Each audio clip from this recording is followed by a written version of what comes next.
నమస్కారం. ఆంధ్రప్రదేశ్లో ఉద్యోగుల పక్షాన బలమైన వాయిస్ వినిపించి వారి హక్కుల పరిరక్షణ కోసం ప్రభుత్వంతో ఎప్పుడూ పోరాడుతున్నటువంటి ఏపీ ఎన్జిఓ అసోసియేషన్ ఉంది. ఏపీ ఎన్జిఓ అసోసియేషన్ జనరల్ సెక్రటరీగా నూతనంగా ఎలక్ట్ అయినటువంటి విద్యాసాగర్ ఉన్నారు. విద్యాసాగర్ గారికి మొదటగా నూతన సంవత్సర శుభాకాంక్షలు. అదేవిధంగా జనరల్ సెక్రటరీ అయిన సందర్భంగా కూడా మీకు ఆల్ ది బెస్ట్ చెప్తున్నాను సార్. థ్యాంక్ యూ రమేష్ గారు. ప్రధానంగా మన ఉద్యోగుల యొక్క సమస్యలు ఏవైతే ఉన్నాయో, గత ప్రభుత్వంలో కూడా అనేక రకాలుగా ఇబ్బందులు పడ్డారు ఉద్యోగస్తులు. ప్రస్తుతం కూడా ఉద్యోగస్తులు కూడా మీ మీద ప్రత్యేకంగా అనేక హోప్ పెట్టుకున్న పరిస్థితి కనబడుతుంది. వారికి ఏం చెప్పదలుచుకున్నారు సార్? ఉద్యోగ ప్రస్థానం అనేది, ఉద్యోగ సంఘాల ప్రస్థానం అనేది దాదాపు 70 సంవత్సరాల నుంచి నడుస్తుంది. 74 సంవత్సరాల క్రితం మొట్టమొదటిది ఆంధ్రప్రదేశ్ లో స్థాపించబడిన సంస్థ ఏపీ ఎన్జిఓ. అప్పుడు టీచర్స్ అసోసియేషన్ కానీ మిగతా అసలు ఏ సంఘం ఉద్యోగులకు సంబంధించి సంఘాన్ని పెట్టుకోవాలన్న నియమావళి లేదు. నియమావళిని తీసుకొచ్చింది ఏపీ ఎన్జిఓ అసోసియేషన్. ఉద్యోగులు 10 మంది కలిస్తే మీటింగ్ చేస్తే అప్పుడున్న సీసీఏ రూల్స్ ప్రకారం ఇప్పుడు కూడా ఉన్నాయి. ఆ రూల్స్ ప్రకారం కలిసి కూర్చోకూడదు, కలిసి మీటింగ్ పెట్టుకోకూడదు అన్న దాని నుంచి స్టార్ట్ అయిన ఏపీ ఎన్జిఓస్ అసోసియేషన్ 74 సంవత్సరాలు వాటికి కంప్లీట్ చేసుకుని ఇక్కడ దాకా వచ్చింది. కానీ ఈ 70 సంవత్సరాల చరిత్రలో ఏ రోజు కూడా ఉద్యోగ వ్యవస్థకు రానంత ఇబ్బంది ఈ 5-6 సంవత్సరాల నుంచి ఏర్పడింది. గడిచిన 5 సంవత్సరాలు రకంగా చూస్తే ఉద్యోగ వ్యవస్థ ఈజ్ అట్ క్రాస్ రోడ్స్. ఎందుకంటే కారణం ఏంటంటే ఒక్కొక్కటి సాధించుకున్నాం. చనిపోతే ఉద్యోగం లేదు, దాన్ని సాధించుకున్నాం. డిఏలు లేవు, 103 రోజులు స్ట్రైక్ చేసి డిఏలు సాధించుకున్నాం. కేంద్ర ప్రభుత్వంతో సమానంగా రావాలని పిఆర్సీ 5 సంవత్సరాలకు ఒకసారి పిఆర్సీ సాధించుకున్నాం. అలాగే లీవులు, మెటర్నిటీ లీవులు, వాళ్ళ ఉద్యోగులు ఏదైతే ప్రివిలేజ్ ఉద్యోగులైనా, ఉపాధ్యాయులైనా, అధికారులైనా ఎవరైనా సరే ఆంధ్రప్రదేశ్ రాష్ట్రంలో రాష్ట్ర ప్రభుత్వం కింద పనిచేసే కార్పొరేషన్స్ లో కానీ, మార్కెటింగ్ లో కానీ, గురుకులాలు కానీ ఎవరైనా సరే వాళ్ళు పొందే ప్రతి ప్రయోజనము ఏపీ ఎన్జిఓ సంఘం అనేది తీసుకుని వచ్చిన పరిస్థితి ఉంది. అంటే ఉద్యోగ వ్యవస్థకి అటువంటి ఉన్న పరిస్థితి ఉంది. ఎప్పుడు కూడా మా ప్రివిలేజ్ లేకపోతే ఏదైనా కావాల్సిందో ఇంకోటి డిమాండ్ చేయడం అనేది ఉద్యోగ సంఘాలుగా మా నైజం, మా ధర్మం. కానీ ఇప్పుడు మా దగ్గర ఉన్న డిమాండ్ చూస్తుంటే ఇవాళ రోజున ఉన్న డిమాండ్ లో మాదేది డిమాండ్ కాదు. మేము లాస్ట్ 5 సంవత్సరాల్లో ఏదైతే పోర్గోయామో, ఏదైతే కోల్పోయామో, కోల్పోయిన వాటిని అడుగుతున్నాం. మేము ఆఖరికి 1వ తారీఖు జీతం ఇవ్వండి అనే పరిస్థితి మేము 70 సంవత్సరాల నుంచి ఇంతవరకు చూడలే. 1వ తారీఖు జీతం, దాని ఇంతవరకు మనం చూడలే. ఇవాళ 1వ తారీఖు జీతం మనం అడుగుతున్నాం, ఇస్తున్నారు. నేను 38 సంవత్సరాల నుంచి ప్రభుత్వ సర్వీస్ లో ఉన్నాను. 1వ తారీఖు కాకుండా, ఒకటి సెలవు వస్తే 2వ తారీఖు కాకుండా అసలు జీతానికి చూసే పరిస్థితి ఇంతవరకు ఈ ఆంధ్రప్రదేశ్ రాష్ట్రంలో ఎదురవలేదు. మొట్టమొదటి 2020 నుంచి ఈ పరిస్థితి స్టార్ట్ అయ్యింది. 15 వస్తుందా 20 వస్తా, బట్ నెల దాంట్లో ఎక్కడ కూడా 15 రోజులు 20 రోజులు పెన్షన్స్ అన్ని అవుతున్నాయి. ఇవాళ 1వ తారీఖు ఇవ్వండి అని చెప్పి అడిగే పరిస్థితి ఉంది. ఇప్పుడు 1వ తారీఖు 1-2 తారీఖులో టెన్షన్గా ఈ ప్రభుత్వం వచ్చినాక ఆ ఒక్క డిమాండ్ మాత్రం ఇదైంది ఉద్యోగులకి. అలాగే పెన్షనర్స్ పెన్షన్ చక్కగా 1-2 తారీఖుల్లో మన ముఖ్యమంత్రి గారు కూడా వచ్చిన ఫస్ట్ ఫైనాన్స్ మినిస్టర్ గారు, ఫైనాన్స్ సెక్రటరీ గారు కూడా చెప్తున్నారు, ముఖ్యమంత్రి గారు జీతాలు, సామాజిక పెన్షన్లు, మా ఉద్యోగుల పెన్షన్లు ఇవి మాత్రం 1వ తారీఖు కల్లా తయారు చేసి 6 పడిపోవాలి సాయంత్రానికి అన్న ఇది ఇచ్చారు. అందుకని ఆ ఒక్కటే ఉన్నది. కానీ మీరు అడిగినట్టు రమేష్ గారు, గత 5-6 సంవత్సరాలు మేము వేతన సవరణ ఎప్పుడు కూడా వేతన అంటే 5 సంవత్సరాలకు 6 సంవత్సరాలకు ఒకసారి ధరలు పెరిగిపోయినాయి. 5 సంవత్సరాల క్రితం ఉన్న ధరల మీద కట్టారు మీరు రేటు మనిషి బతకడానికి. ఈ 5 సంవత్సరాల్లో ధరలు పెరిగినాయి కాబట్టి వాటికి మాకు కాంపెన్సేషన్ గా వేతన సవరణ చేయమంటారు. మొన్న జరిగిన 2022లో జరిగిన వేతన సవరణ ఫస్ట్ టైం, ఇప్పుడు 11 పిఆర్సీలు తీసుకున్నాం. First time in the history of Andhra Pradesh employees reverse PRC వచ్చి, రివర్స్ పిఆర్సీ ఎంప్లాయీస్ అంటే ఎంప్లాయీస్ ఎప్పుడూ లేదు మా ఎంతకు చూడాలి. నేను చదివిందని కూడా మన వేతన సవరణ చేస్తే మాకు యొద్దు బాబు, మాకు పాత ఉన్న జీతాలు ఉంచండి, మాకు వెనక్కొద్దు అన్న కారణం ఏంటంటే ఇక్కడ విజయవాడ చూస్తే 20% హెచ్ఆర్ఏ ఉండేది. హౌస్ రెంట్ అలవెన్స్ కింద మా బేసిక్ పేలో 20% ఇస్తారు. మొన్న పిఆర్సీలు ఏం చేశారు, దాన్ని 16% తగ్గించారు. అట్లాగే ఫిట్మెంట్, ఇంటీరియం రిలీఫ్ అంటే వేతన సవరణ లేట్ అయితే మధ్యంతర భృతి ఇస్తారు, మధ్యంతర రిలీఫ్ అనమాట. అది ఇచ్చారు, అంతే 27% ఇచ్చారు. ఇచ్చి ఫిట్మెంట్ 30, 34, 33 ఉండాలి, దాన్ని తీసుకొచ్చి 23కి తగ్గించారు. అలాగే పెన్షనర్స్ కి గత ప్రభుత్వంలో 70 సంవత్సరాలు దాటిన వాళ్ళకి, 75 సంవత్సరాలు దాటిన వాళ్ళకి ఖర్చు, మెడికల్ అన్ని పెరుగుతాయి కాబట్టి నామ్స్ ప్రకారం 10%, 15% వెయిటేజ్ ఇచ్చారు, అడిషనల్ క్వాంటమ్ ఆఫ్ పెన్షన్. అది ఈ ప్రభుత్వం తీసేస్తే మేము బీఆర్టీఎస్ ఇవన్నీ చేసినాక దాన్ని 10 నుంచి 7కి, 15 నుంచి 12కి కుదించారు. అంటే హెచ్ఆర్ఏ హౌస్ రెంట్ అలవెన్స్ కుదించినప్పుడు 4% మేము ఇచ్చేసాం, ఫిట్మెంట్ 4%, పెన్షనర్స్ 3%, టోటల్ గా కుదించిన పరిస్థితి ఉంది. ఒక్కొక్క ఉద్యోగం వచ్చేసరికి 8%, 9% డౌన్ అయిన పరిస్థితి ఉంది. అప్పుడు నాయకత్వాల మీద కూడా అందుకే అంత ఉద్యోగుల నుంచి అంత లక్షల్లో వచ్చి ఉద్యోగులు దానికి తగినట్లు ప్రభుత్వం దగ్గర నుంచి మనం తీసుకోలేకపోయాం అన్నది ప్రతి ఉద్యోగి ఉపాధ్యాయుడు మనసులో ఉంది. నిజంగా దాంట్లో వాస్తవం కూడా ముందు మేమందరం కూడా దాన్ని ఖండించి చేయడం కూడా జరిగింది ఆ రోజున. బట్ అక్కడ ఉన్న పరిస్థితుల్లో నాయకత్వాలన్నీ దాన్ని ఒప్పుకోవటం, కొంతలో కొంత తీసుకుని బయటకు రావాలని చెప్పి కొంత పరిమితులతో కూడిన ప్రయోజనాలతో బయటకు రావటం అనేది జరిగింది. అక్కడ బిగిన్ అయిన ఇది మాకు సరెండర్ లీవ్ 15 రోజులకు ఒకసారి, సంవత్సరానికి 15 రోజులు లీవ్, అది సెంట్రల్ గవర్నమెంట్ అన్ని చోట్ల ఉంది, అన్ని రాష్ట్రాల్లోనూ ఉంది.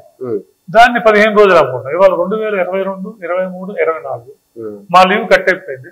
15 రోజులు మేము గవర్నమెంట్ కి ఇచ్చేసాం, గవర్నమెంట్ ఇది అయిపోయింది, బిల్లు పెట్టాం, ఇంతవరకు అమౌంట్స్ రాలేదు. ఇవాళ వరకు కూడా లీవ్ డబ్బులు వస్తాయి, అంటే 15 రోజులు జీతం వస్తుంది. 3 సంవత్సరాలు ఇంతవరకు కూడా రాలేదు. వీటన్నిటికన్నా మించి మమ్మల్ని ఎక్కువ బాధించిన అంశం ఏంటంటే general provident fund. General provident fund employees ఉంటుంది, గవర్నమెంట్ లైఫ్ ఇన్సూరెన్స్ కాకుండా గవర్నమెంట్ ఒక ఇన్సూరెన్స్ పెట్టింది మాకు. దానికి మేము మంత్లీ సబ్స్క్రైబ్ చేస్తాం, దగ్గర 300 నుంచి 350 కోట్లు మేము సబ్స్క్రైబ్ చేస్తాం. ఇందులో గవర్నమెంట్ కు సంబంధించి ₹1 లేదు, ₹1 లేదు. Government is only A trustee. ఉద్యోగులు ఈ డబ్బులు దాచుకోకపోతే వాళ్ళ పిల్లల పెళ్లిళ్ళకో, మెడికల్కో, ఇల్లుకో ఒక 30-40 సంవత్సరాల క్రితం ఉద్యోగి బతికే పరిస్థితి కూడా ఉండేది కాదు. అందుకని కాస్త డబ్బులు ఉంటే పిల్లలకి లేకపోతే మెడికల్ ఏమైనా వచ్చినా ఏదైనా ఉంటుంది అనే ఉద్దేశంతో జీపీఎఫ్లు పెట్టి, ఏపీజీఎల్ పెట్టి, ప్రభుత్వం ఇస్ ద ట్రస్టీ, మేము డబ్బులు వేసుకునేవాళ్ళం. మేము ఈ 50 సంవత్సరాల్లో మేము చూసింది ఏంటంటే రూల్ ప్రకారం లోన్ పెట్టుకునే హక్కు మాకు ఉంటుంది. 2 ఏళ్ళకు 3 ఏళ్ళకి అట్లా మేము ఎప్పుడు లోన్ పెట్టుకున్నా మరుసటి రోజు డబ్బులు వచ్చేసాయి. అందుకని ఉద్యోగి అనేవాడు, ఉపాధ్యాయుడు అనేవాడు ఒక భరోసాగా ఉండేవాడు. నా జీపీఎఫ్ లో నేను 10 లక్షలు దాచుకున్నా, ఈవెన్ మేము కూడా అదే అనుకునేవాళ్ళం. ఇబ్బంది ఏం లేదు, 4 లక్షలు కావాలంటే 2-3 రోజుల్లో ఇచ్చేస్తారు. అప్పుడు లోన్స్ కూడా లేవు అన్న ఉద్దేశంతో మేము దీన్ని ముందుకి చేసుకున్నాం. కానీ గత 5 సంవత్సరాల్లో చూస్తే ఈ జీపీఎఫ్ లు మేము పెట్టుకుంటే దానికి లోన్ ఇచ్చే పరిస్థితి లేదు. మెచ్యూర్ అయిపోతే, రిటైర్ అయితే డబ్బులు ఇచ్చే పరిస్థితి లేదు. ఇన్సూరెన్స్, మనిషి చనిపోతే డబ్బులు ఇచ్చే పరిస్థితి లేదు. లోన్ పెట్టుకుంటే వచ్చే పరిస్థితి లేదు. రిటైర్ అయితే వచ్చే పరిస్థితి లేదు. అందుకు ఉద్యోగులు, ఉపాధ్యాయులు ఉన్న మెయిన్ క్వశ్చన్ ఏంటంటే మీరు ఇవ్వాల్సిన ఆర్థిక పరిస్థితుల ద్వారానో ఇంకొకటి ద్వారానో ఇబ్బంది జరిగిందంటే ఒక పద్ధతి. కానీ మా డబ్బులు మీ దగ్గర నుంచి ₹1,000 కోట్ల ఉన్నాయి. ₹1,000 కోట్ల మా డబ్బు ఒక గవర్నమెంట్ ఇన్సూరెన్స్ లోనే 16,000 కోట్లు ఉన్నాయి. జీపీఎఫ్ లో ఎంత ఉందో చెప్పానండి. ఇదంతా ప్రభుత్వం దగ్గరే ఉంది. మేము అడుగుతుంది 500 కోట్లు, 1000 కోట్ల లోన్లు. అందులో 1000 కోట్ల లోన్ ఇమ్మంటున్నాం. ఇక్కడ ఉద్యోగులు అడుగుతున్న ఇంకో క్వశ్చన్ ఏంటంటే ప్రతి నెల మేము 300 నుంచి 350 కోట్లు కడుతున్నాం. ఒక 6 నెలలకు 2,000 కోట్లు కడుతున్నాం. ఇప్పుడు వరకు ఉన్నది అలా ఉంచినా ఇప్పుడు వచ్చిన డబ్బులన్నా ఇచ్చినా మా లోన్లు తీరిపోతాయి కదా. ఇది ఒకటి మొదలు పెట్టి, అందుకని ఈ 5 సంవత్సరాల పెనుభూతం అనేది ఉద్యోగుల్లో దీన్ని సృష్టించాం. అంటే మా జీపీఎఫ్లు, మా ఏపీజీఎల్, మా సరెండర్ లేదు, మాకు రావాల్సిన డబ్బులు అది అసలు మా డిమాండ్స్ కాదు. మేము ఉద్యోగ నాయకత్వాల్లో ఉన్న ఎన్ని రోజుల్లో మేము మా జీవితంలో ఏ రోజు కూడా వాటి గురించి అడిగేవాళ్ళం కదా. అవి రొటీన్, వాళ్ళు పెడితే రేపు మార్నింగ్ వస్తాయి. మా డబ్బు గవర్నమెంట్కే సంబంధం, గవర్నమెంట్ ఇచ్చేదే ఉంది అందులో. అసలు మా డబ్బు ట్రస్టీ, బ్యాంకులో డబ్బులు వేసుకున్నారు, మీరు మీకు కావాల్సినప్పుడు తీసుకుంటారు, పరిమితులకు లోబడి, రూల్స్కు లోబడి. ఇది కూడా అంతే. కానీ మీరు బ్యాంకులో డబ్బులు వేసుకుని కూర్చుంటే 2 సంవత్సరాలు 3 సంవత్సరాలైనా డబ్బులు ఇవ్వకపోతే ఇంకా బ్యాంకింగ్ వ్యవస్థ ఎలా ఉంటుందో ఇవాళ ప్రభుత్వ వ్యవస్థ కూడా అలాగే ఉన్నదన్న ఇబ్బంది ఉంది. ముఖ్యంగా కానిస్టేబుల్స్, చిన్న ఉద్యోగులు ఉన్నారు, క్లాస్ 4 ఉద్యోగులు, జూనియర్ అసిస్టెంట్స్, కొత్తగా వచ్చిన టీచర్స్, ఇట్లా వీళ్ళందరికీ చాలా వాళ్ళ జీతమే 25-30 ఉంటుంది. ఇవాళ రోజు ఏదన్నా ఒక ₹1,00,000, 2 లక్షలు కావాలంటే మాకు ఇది చెప్తే ఇంకోటి లేదు. అందుకని రాని పరిస్థితి ఉంది. అందుకని జీపీఎఫ్లు అవన్నీ ఇవ్వండి అని అడుగుతాం. అంటే మేము ఏమడుగుతున్నాం, మా జీపీఎఫ్ మాకు ఇవ్వండి అంటున్నాం, మా ఏపీజీఎల్ ఇవ్వమంటున్నాం, మా సరెండర్లు ఇవ్వమంటున్నాం. మాకు కావాలి మా ఎరియర్స్, డిఏలు వచ్చారు, సెంట్రల్ గవర్నమెంట్ ఇస్తే మనం ఇవ్వాలి. డిఏ ఇస్తున్నారు, 2 సంవత్సరాలు లేట్కి ఇస్తున్నారు. ఈ 2 సంవత్సరాలు ఎరియర్స్ ఇవ్వట్లా, బకాయిలు ఇవ్వట్లా. మా బకాయిలు ఇవ్వండి అని అడుగుతున్నాం. ఇప్పుడు ప్రభుత్వాలు ఏమంటున్నాయంటే 26,500 కోట్ల రూపాయల బకాయిలు పేరుకుపోయాయి. ఇప్పుడు ప్రభుత్వం అడిగితే వీళ్ళు ఏమంటారంటే 5 సంవత్సరాల పాటు 26,500 కోట్ల రూపాయల బకాయిలు ఉంటే మీరు 3 నెలలు 4 నెలల్లో వాటన్నిటిని మేము ఎక్కడ తీర్చాలి? మేమేమంటాం, స్టార్ట్ చేయండి ముందు. 26,500 కోట్లని వాళ్ళు సాయంత్రానికి చేయలేరు. మీరు వచ్చినాక ఎంతో కొంత మా లోన్లకి వీటికన్నా ఇవ్వాలి కదా, మా డబ్బే కదా. ఇప్పుడు హెల్త్ కి సంబంధించినటువంటి బెనిఫిట్స్ ఏవైతే ఉన్నాయి, ఎంబర్స్మెంట్ ఏదో ఉందో అది కూడా ఇవ్వట్లేదు అని అంటున్నారు. యాక్చువల్ గా రమేష్ గారు, మాకు హెల్త్ రియంబర్స్మెంట్ ఉండేది ఇదివరకు. అంటే మేము డబ్బులు కట్టేసి బిల్లు చేయించుకుని బిల్లు ఇస్తే గవర్నమెంట్ అందులో కొంతవరకు 2 లక్షలు ఖర్చు పెడితే 1,40,000, 1,50,000 అక్కడున్న సిచ్యువేషన్ దీన్ని బట్టి జరుగుతూ ఉండేది. తర్వాత హెల్త్ కార్డు ఒకటి ఇచ్చారు, క్యాష్లెస్ హెల్త్ కార్డు అని 2016లో మాకు హెల్త్ కార్డ్స్ ఇచ్చారు. అంటే హెల్త్ కార్డు తీసుకెళ్లిపోతే మన ఇన్సూరెన్స్ కార్డు కనుక మనం తీసుకెళ్తే ఎలాగో ఇది కూడా మనం తీసుకెళ్లిపోతే అయిపోయింది. అందుకు ఇచ్చారు. కానీ ఇందులో కూడా ఇబ్బంది. మేము 300 రూపాయలు పే చేస్తాం, గవర్నమెంట్ 300 రూపాయలు పే చేయాలి. ఇది అగ్రిమెంట్. ఇప్పుడు మా 300 మా జీతంలో కట్ అవుతుంది, గవర్నమెంట్ 300 కడతలేదు. ఈ డబ్బులన్నీ హాస్పిటల్స్ పే చేయాలి. ఇవన్నీ ఇప్పుడు వచ్చిన పుట్టగొడుగులు. లాస్ట్ 5 years 6 years లో వచ్చినాయి అన్నమాట. హాస్పిటల్స్ డబ్బులు కడతలే. అంటే మేము ఇచ్చిన 300 కూడా వాడేసుకుంటున్నారు. EHS card, health card, employee health card, employee health scheme అంటాం, దాంట్లో వాడుకుంటున్నారు. ఇప్పుడు హాస్పిటల్స్ ఏమంటారు, మాకు పేమెంట్స్ సరిగ్గా రావట్లేదు, రేట్స్ రివైజ్ చేయట్లేదు, అట్లా పెట్టుంచారు. ఇది మేమేం డబ్బులు కడుతున్నాం, మేము ఇప్పుడు సంస్థను అడగాలి. ఇప్పుడు అయ్యా ఇది వీటన్నిటిలో నాయకత్వాలు కూడా గట్టిగా అడగట్లేదు, గట్టిగా మీద కూర్చోవట్లేదు అన్న భావన ఉద్యోగులలో ఉంది. 2014 నుంచి 2019 వరకు చంద్రబాబు నాయుడు గారు ముఖ్యమంత్రిగా ఉన్నారు, ఇప్పుడు కూడా ఉన్నారు. అయితే ఆ టైంలో ఏపీ ఎన్జిఓగా ఉన్నటువంటి అప్పుడు అశోక్ బాబు కావచ్చు, అదేవిధంగా ఇటు పక్కన సెక్రటరీ ఎంప్లాయీస్ అసోసియేషన్ మురళీకృష్ణ గారు, వీళ్ళిద్దరిని కూడా లెఫ్ట్ రైట్ గా కూర్చోబెట్టుకునే అంత స్థాయిలో ఆ ప్రయారిటీ ఇచ్చినటువంటి ఉద్యోగులకి తర్వాత వచ్చిన 2019లో ఉద్యోగులందరూ కూడా వ్యతిరేకంగా చంద్రబాబుకు ఓటేశారు. ఎందుకు అయి ఉంటుంది అంటే ఏ ఉద్దేశంతో, అంటే ఎంతో ప్రయారిటీ ఇచ్చినటువంటి చంద్రబాబు నిన్న గతంలో వదిలేసి జగన్ కి అప్పుడు సపోర్ట్ చేశారు. అంటే మీరు కాకపోయినా కానీ ఎక్కువ మంది ఎంప్లాయీస్ సపోర్ట్ ఇచ్చారు. ఏది నమ్మి చేశారు, మరి తర్వాత ఎందుకు రివర్స్ అయ్యారు? ఇది ఆంధ్రప్రదేశ్ రాష్ట్రంలో ఎప్పటి నుంచో అందరి మధ్యలో మెదులుతున్న ప్రశ్న. ఒక రకంగా చూస్తుంటే 2014 నుంచి 19 వరకు అప్పుడు ముఖ్యమంత్రి గారు చంద్రబాబు నాయుడు గారు ఉద్యోగులకు సంబంధించి ప్రియారిటీ, ప్రాధాన్యత క్రమంలో ఉద్యోగ వర్గాలను ఉంచారు, ఉపాధ్యాయ వర్గాలు ఉంచారు. ఆ క్రమంలోనే మాకు పిఆర్సీ రైట్ టైంలో విత్ బకాయిలు, అంతకుముందు ఎప్పుడు బకాయిలు ఇచ్చిన పరిస్థితి లేదు. ఆయన 11 నెలల బకాయిలు, ఆ రోజుల్లోనే 1,02 లక్షల రూపాయలు మనిషికి వచ్చింది. 2016-17లో 2 లక్షల రూపాయలు మనిషికి ఎరియర్స్ వచ్చింది, ₹1,00,000 మినిమం వచ్చింది. 43% ఫిట్మెంట్ ని చేశారు. మేము అశోక్ బాబు మేమంతా కూడా ఆ రోజుల్లో అంత ఇచ్చేసేవాళ్ళం. అట్లాగే చాలా సమస్యలు. సిపిఎస్ వారికి ఈ భారతదేశంలో ఎక్కడా లేని ఫ్యామిలీ పెన్షన్ ఇచ్చారు, గ్రాట్యుటీ. అవి భారతదేశంలో ఏ రాష్ట్రంలో లేదు, అది సిపిఎస్ ఉంది కానీ వాళ్ళకి ఫ్యామిలీ పెన్షన్, ఇక్కడ ఫ్యామిలీ పెన్షన్ గ్రాట్యుటీ ఇచ్చారు. హెడ్ క్వార్టర్స్ అన్నిటికీ 20%, 12-14% ఉన్న హౌస్ రెంట్ ని 20%, ఇటు మచిలీపట్నంకి, శ్రీకాకుళానికి, వీళ్ళన్నిటికీ కూడా, ఒంగోలు, వీటన్నిటికీ కూడా హెడ్ క్వార్టర్స్ 20% ఇచ్చారు. ఇట్లా కాంట్రాక్ట్ ఎంప్లాయీస్ చూస్తే కాంట్రాక్ట్ ఎంప్లాయీస్ కి ఆ రోజు జీతాలు వచ్చాయి కదా, 2016-17 వరకు కూడా జీతాలు లేవు సరిగా. 6 నెలలకి 5 నెలలకు వచ్చేవాళ్ళు. మేము ఆ రోజున వీళ్ళందరినీ తీసుకుని ప్రభుత్వంలోకి వెళ్ళి ప్రభుత్వం దగ్గర మేము ఫిక్స్ చేసి ఈ 6-7 నెలలకి బడ్జెట్ రిలీజ్ చేయించేవాళ్ళం. చేస్తే 7 నెలలు అమ్మాయి అనుకున్నాను, మరుసటి రోజు నుంచి మళ్ళీ దిగి. దీన్ని ముఖ్యమంత్రి గారి దృష్టికి తీసుకెళ్ళాం ఆ రోజున. సార్ మీరు వాళ్ళ గురించి ఇదంతా కాదు, మీకు ఫైనాన్షియల్ బడ్జెట్ కూడా ఉండదు, వాళ్ళని 010లో తీసుకురండి. ప్రభుత్వ ఎంప్లాయీస్ తో పాటు వాళ్ళ శాలరీస్ కూడా నాన్ బడ్జెట్ కంట్రోల్ లేకుండా తీసుకురండి అని చెప్పి ఇస్తే ఆ రోజున ఆయన ఆలోచించి ఇవాళ కాంట్రాక్ట్ అవుట్ సోర్సింగ్ ఉద్యోగులు 1వ తారీఖు జీతం తీసుకున్నారు. రెగ్యులర్ ఎంప్లాయీస్ తో పాటు 1వ తారీఖు జీతం తీసుకున్నారు. కారణం బడ్జెట్ లేదు. అంతకుముందు గ్రాంట్ అనేది బడ్జెట్ ఉండేది, ఆ గ్రాంట్స్ బడ్జెట్లు లేకుండా దీన్ని డైరెక్ట్ గా నాన్ కంట్రోల్ 010 తీసుకొచ్చి, అందుకని మాతో పాటు వాళ్ళకు కూడా ఆటోమేటిక్ గా జీతం పడిపోయే పరిస్థితి. To that extent they are happy. అట్లాగే వాళ్ళకి కాంట్రాక్ట్ అవుట్ సోర్సింగ్ ఉద్యోగులకి ఎంతో కొంత 10-15 అలా పెంచేవాళ్ళు. మేము మాకు వాళ్ళకి ఒకటేసారి వాళ్ళకి 15,000 జీతం వస్తుంది, మాకు 50,000 వస్తుంది. మాకు 43 ఇచ్చి వాళ్ళకి మీరు 20-10 ఇస్తే ఇంకా వాళ్ళు ఏం బతుకుతారండి అంటే వాళ్ళకి 50% ఇచ్చారు. అంటే మేము 43% తీసుకుని ఉద్యోగ సంఘాల నాయకులుగా గర్వంగా చెప్తున్నాం. మేము 43 తీసుకున్నాం. కాంట్రాక్ట్ అవుట్ సోర్సింగ్ ఏ రోజు డెవలప్ అయ్యారు. మేము దాన్ని 50% పెంచుకోగలం. ఇప్పుడు 50% అంటే వాళ్ళ జీతం 50%, మాకు 43% పెరిగితే వాళ్ళకి 50% పెరిగిన పరిస్థితి వచ్చింది. ఇట్లా ప్రతి ఒక్క అంశంలోనూ ఉద్యోగుల్ని, అలాగే రాజధాని ఉద్యోగులు చూసుకుంటే 5 day వీక్ ఇవ్వడం, రాజధాని హెచ్ఓడిలో ఉన్న ఉద్యోగులందరికీ 30% హెచ్ఆర్ఏ హెడ్ క్వార్టర్, 20% రావాలి విజయవాడ, గుంటూరు. కానీ హైదరాబాద్ హెచ్ఆర్ఏనికి అక్కడ హెచ్ఆర్ఏకి వాళ్ళకి కంటిన్యూ అవుతుంది. అది అందుకే ఈ ఆఫీస్ లో కూర్చున్న హెచ్ఓడి ఎంప్లాయీ, స్టేట్ ఎంప్లాయీ 30 తీసుకోండి, పక్కన ఉన్న జిల్లా ఎంప్లాయీ, మండల ఎంప్లాయీ 20 తీసుకోండి. మా వాళ్ళు కూడా అడుగుతారా, మనకు ఇద్దరం ఒక చోట ఉంటున్నాం, మనం 20 ఏంటి వాళ్ళు 30 ఏంటంటే వాళ్ళు to that extent they are in loss. Bifurcation వల్ల విజయవాడలో వచ్చిన ఉద్యోగికి ఏమి ఇబ్బంది లేదు, ఈ జిల్లాలో వచ్చిన ఉద్యోగికి ఇబ్బంది లేదు. ఇబ్బంది ఎవరికి వచ్చింది? హెచ్ఓడి సెక్రటరీ వాళ్ళకి వచ్చింది.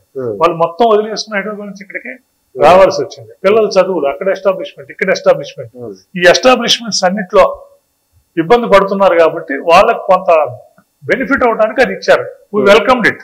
మా జిల్లాలో తాలూకు అందరికి కూడా నచ్చ చెప్పుకున్నాం మేము. ఇట్ ఈస్ నాట్ కరెక్ట్, అది టెంపరీ బెనిఫిట్ వాళ్ళకి ఇచ్చారు. Let them be. 30% ఇచ్చారు, 5 day వీక్ ఇచ్చారు, ట్రైన్ ఫెసిలిటీ కల్పించారు. ఇట్లా చెప్పుకుంటూ పోతే ఇవన్నీ మా ఆధ్వర్యంలోనే, ఏపీఎన్జిఓ అసోసియేషన్ ఆధ్వర్యంలోనే. అప్పుడు అశోక్ బాబు గారు మేమంతా ఇద్దాం, దాన్ని ముఖ్యమంత్రి గారి దగ్గర 1, 2 అలా వెళ్ళి ఒకటి అన్ని చేసుకుంటూ వచ్చాం. చేసుకుంటూ వచ్చినాక ఈ రాష్ట్రంలో $1 million ప్రశ్న ఏంటంటే, ఉద్యోగ ఉపాధ్యాయ వర్గాలని ఇంత ఇదిగా చూసి ప్రాధాన్యతనిచ్చి ఇన్ని సమస్యలు అప్పుడు వచ్చిన జీవోలు అట్లా అన్ని ఇచ్చేస్తే ఉద్యోగులు మళ్ళీ ప్రభుత్వాన్ని ఎందుకు దాన్ని ఇచ్చేసుకోలేదంటే చాలా మందికి తెలియని అంశం. ఉద్యోగ వ్యవస్థలో ఉన్నాం కాబట్టి నాయకులుగా ఎన్నో సంవత్సరాలు చెప్తున్నాం. అందులో ఏంటంటే కాంట్రాక్ట్ ఉద్యోగం ఉన్నాడు, వాడి జీవితాశయం ఏంటంటే రెగ్యులరైజ్ అవ్వాలి. వాడి జీవితాశయం రెగ్యులరైజ్ అవ్వాలి. బెనిఫిట్ ఏది ఇచ్చినా కూడా రెగ్యులరైజ్ అయిపోతే అతను పర్మనెంట్ జీవితం అంతా చూస్తుంటాడు ఆ టేబుల్ లెక్క. నేను కూడా రెగ్యులరైజ్ అయిపోయి సాగర్ గారి పక్కన కూర్చుంటే ఇద్దరికి ఒక జీతం వస్తుంది, సాగర్ అవునండి సుబ్బారావు అవునండి, అట్లా ఉంటది. అది చూస్తుంటాడు. నేను రెగ్యులరైజేషన్ కాదు చేయలేము అని చెప్పి వీళ్ళ జీతం 50% పెంచి వాళ్ళకి మెడికల్ ఫెసిలిటీస్, అలాగే మెటర్నిటీ లీవ్లు ఇవన్నీ కూడా ఇచ్చారు జీవోస్ ఆ ప్రభుత్వంలో. అప్పుడున్న ప్రతిపక్షంలో ఉన్న ఇది వీళ్ళు ఏం చెప్పారు, మేము కాంట్రాక్ట్ ఎంప్లాయీస్ రెగ్యులరైజ్ చేస్తామని.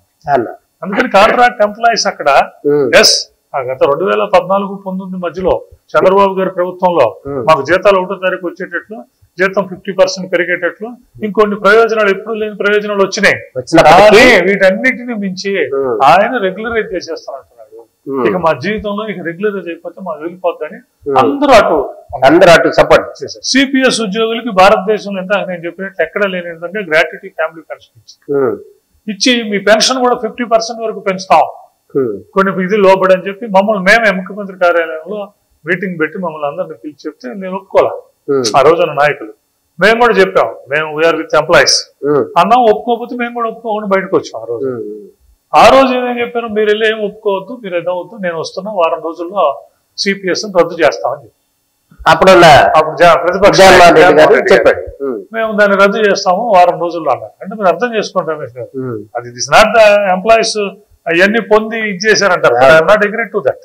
అక్కడ ఉన్న సిపిఎస్ ఎంప్లాయీ 2,30,000 మంది ఉన్నారు. వాళ్ళకి దే గాట్ దట్ గ్రాటిస్. ఈ ప్రభుత్వం మనకి ఫ్యామిలీ పెన్షన్, గ్రాట్యుటీ ఇవన్నీ కొన్ని చక్కగా చేసింది, ఇదంతా ఉంది. కానీ అటు పక్క ఆయన నేను వారంలో మీకు ఓల్డ్ పెన్షన్ రద్దు చేసేస్తానంటే న్యాచురల్ 1,00,000 మంది ఉంటే 1,00,000 మంది అటు పక్కకి కన్వర్ట్ చేస్తారు, అవుతారు. That is quite natural. మరి అవన్నీ కూడా చేయలేదు చేస్తానన్నారు, వీళ్ళు నమ్ముతారు. ఆ రోజు దగ్గరగా 1,00,000 మంది కాంట్రాక్ట్ ఉద్యోగులు ఉన్నారు, 1,50,000 మంది అవుట్ సోర్సింగ్ ఉద్యోగులు ఉన్నారు. వాళ్ళందరూ కూడా దాంట్లో ఉన్నారు. 2,00,000 మంది వీళ్ళు ఉన్నారు, సిపిఎస్ ఉద్యోగులు ఉన్నారు. అందుకని majority of those people has gone towards the anti government దిశ. అందువల్ల జరిగింది. అంతేగాని ఉద్యోగులకి దానికి ఉన్న మా దగ్గర ఆ ఇబ్బంది కూడా ఏం లేదు. యాజన్ ఫైన్ ఎనీ నెగిటివిటీ ఆర్ ఇబ్బంది in that particular 5 periods. But last 2 months లో 3 months లో ఏ అయితే ఇచ్చారో, అలాగే మీకు డిఏలు 2 డిఏలు 3 డిఏలు బకాయిలు అవుతున్నాయి. ఇదే అవినీతికి కారణం. ఉద్యోగులకు సంబంధించిన డిఏలు ఇవన్నీ ట్యాన్కి ఇచ్చేస్తే అసలు ఉద్యోగులు అవినీతికే ఉండరు అని చెప్పి జగన్మోహన్ రెడ్డి గారు చెప్పారు ఆ రోజు. చెప్పి ఉన్నారు. మనం కూడా దానికి ఇది చేసాం. పిఆర్సీ నేను రాగానే మీకు వేతన సవరణ ఇస్తాను. ఆయన 2019లో వచ్చారు. 2023 దాకా వేతన సవరణే చేయకపోగా రివర్స్ పిఆర్సీ ఇచ్చారు. డిఏలు చూశారు. డిఏ ఇస్తే ఈ 5 సంవత్సరాల్లో 158 నెలల డిఏ ఏరియర్స్ రావాలి. ఇప్పుడు అన్ని పెండింగ్ పెట్టి వెళ్ళారు. డిఏలు కూడా లాస్ట్ లో 2 months డిఏస్ రిలీజ్ చేశారు. కానీ డిఏలు ఎప్పుడు 2 ఏళ్ళు 3 ఏళ్ళు పెండింగ్ పెట్టారు. అందుకని వీటన్నిటికీ ప్రజలు చేస్తారు అన్న నమ్మకంతో వెళ్ళిపోయారు, ఉద్యోగులు కానీ ఉపాధ్యాయులు కానీ. ఆయనకంటే చంద్రబాబు గారే బెటర్ అనుకుని అప్పుడు చంద్రబాబు గారు 70% చేసినా ఈయన అంటున్నారు కదా. అందుకని మనకి లైఫ్ లాంగ్ సెటిల్ అయిపోతుంది అటు వేశారు. ఇప్పుడు ఇవన్నీ గత 5 సంవత్సరాల్లో ఏది తేలని పరిస్థితి, ఏది ఇవ్వని పరిస్థితి. సిపిఎస్ ఉద్యోగులకు మరీ ఇదిగా వారికి నేను సిపిఎస్ వారంలో రద్దు చేస్తా అన్నారు. తర్వాత కమిటీ అన్నారు. తర్వాత ఇంకోటి అన్నారు. లాస్ట్కి వచ్చి జీపీఎస్ నేను తీసుకొస్తున్నాను. కనీసం ఉద్యోగ సంఘాలతో ఆ జీపీఎస్ ని చర్చించి ఏదన్నా చేసే పరిస్థితి కూడా లేదు.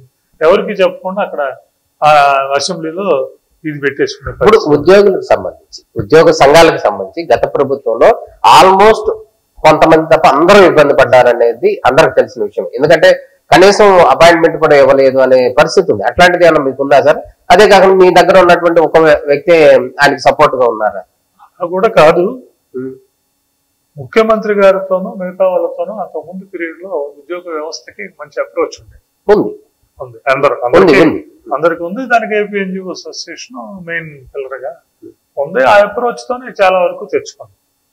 దాన్ని మించిన ఇది ఆశించారు ఉద్యోగం.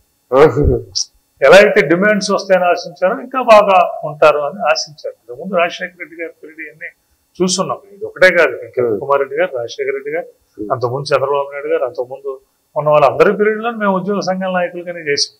అందుకని కొంత ఆలోచన చేసి ఇది బాగుంటుంది అన్న ఉద్దేశంతో ఇటు పక్క. అసలు ఉద్యోగ సంఘాలకు సంబంధించి ఇంతవరకు కూడా ఉద్యోగ సంఘాలు వాళ్ళ సమస్యలు వాళ్ళు ప్రభుత్వంతో మాట్లాడుకుంటారు అనేది సహజం. కానీ ఇప్పుడు 2024-25 వచ్చేసాం. 2012-13 టైంలో అసలు సమాఖ్య ఆంధ్ర ఉద్యమం అనేది తీవ్రంగా వచ్చింది. ఆ టైంలోనే అసలు ఉద్యోగ సంఘాలు లేకపోతే విద్యాసాగర్, అశోక్ బాబు వీళ్ళందరూ కూడా తెర మీదకి వచ్చారు. ఆ టైంలో మీరు చాలా కీలకమైన రోల్ పనిచేశారనేది అందరికి తెలిసింది. నిజానికి అప్పుడు ఎందుకు మీరు పోరాడాల్సి వచ్చింది సమాఖ్య ఉద్యమం కోసం? అంటే యాక్చువల్ గా రమేష్ గారు ఒకటి చూస్తే జయాంధ్ర మూవ్మెంట్ కానీ, జై తెలంగాణ మూవ్మెంట్ కానీ, మొన్న వచ్చిన సమైక్యాంధ్ర తెలంగాణ ఉద్యమాలు కానీ, ఇవి మొట్టమొదటి స్టార్ట్ అయింది ఉద్యోగుల నుంచి. ఏదైతే ముల్కీ నిబంధనలు పెట్టి అక్కడ 610 జీవో ఇచ్చి తర్వాత గిరిజలని కమిషన్ వేసి ఇవన్నీ చేశారు. వాళ్ళు ఉద్యోగులు ఎక్కువ నష్టపోతున్నారు. వీటన్నిటి వల్ల ఉద్యోగులు నష్టపోతున్నారు. నష్టపోయి 2 ప్రాంతాల ఉద్యోగుల మధ్య ఈ నష్టానికి దీనికి సంబంధించిన రియాక్షన్స్ స్టార్ట్ అవడం దిగినాయి. అందుకని ఆ ఉద్యమాలు కూడా అంతే. అప్పుడు జయాంధ్ర మూవ్మెంట్ కూడా స్టార్ట్ అయింది ఉద్యోగుల నుంచే, తర్వాత అది ప్రజల్లోకి వెళ్ళింది. ఇక్కడ కూడా అంతే. 610 ఇచ్చినప్పుడు కానీ, మిగతా రిపోర్ట్స్ గిరిజని కమిటీ రిపోర్ట్ ఇచ్చినప్పుడు కానీ ఉద్యోగులంతా కూడా బాగా లాస్ అవుతున్నారని వీళ్ళందరితో ఉంటే మనం లాభాన్ని పొందలేమని తెలంగాణ ఉద్యోగులు దీన్ని రైజ్ చేశారు. After that it gone to some extent. దానికి కొంత ఆంధ్రప్రదేశ్ ఉద్యోగులుగా కూడా మేమంతా కూడా అక్కడ హైదరాబాద్ లోనే ఉండే పరిస్థితి, రాజధానికి అక్కడే ఉన్నాం అన్న ఉద్దేశంతోనే చాలా వరకు ఉద్యోగులు ఎవరు కూడా వాటిలో పార్టిసిపేట్ చేయలేదు. మేము ఏపీ ఎన్జిఓ సంఘం కూడా దాంట్లోకి వెళ్ళాల. మీరు చెప్తున్న 2012 వచ్చేదాకా కూడా మేము ఎవరం కూడా దాంట్లోకి రైజ్ అవ్వాలి.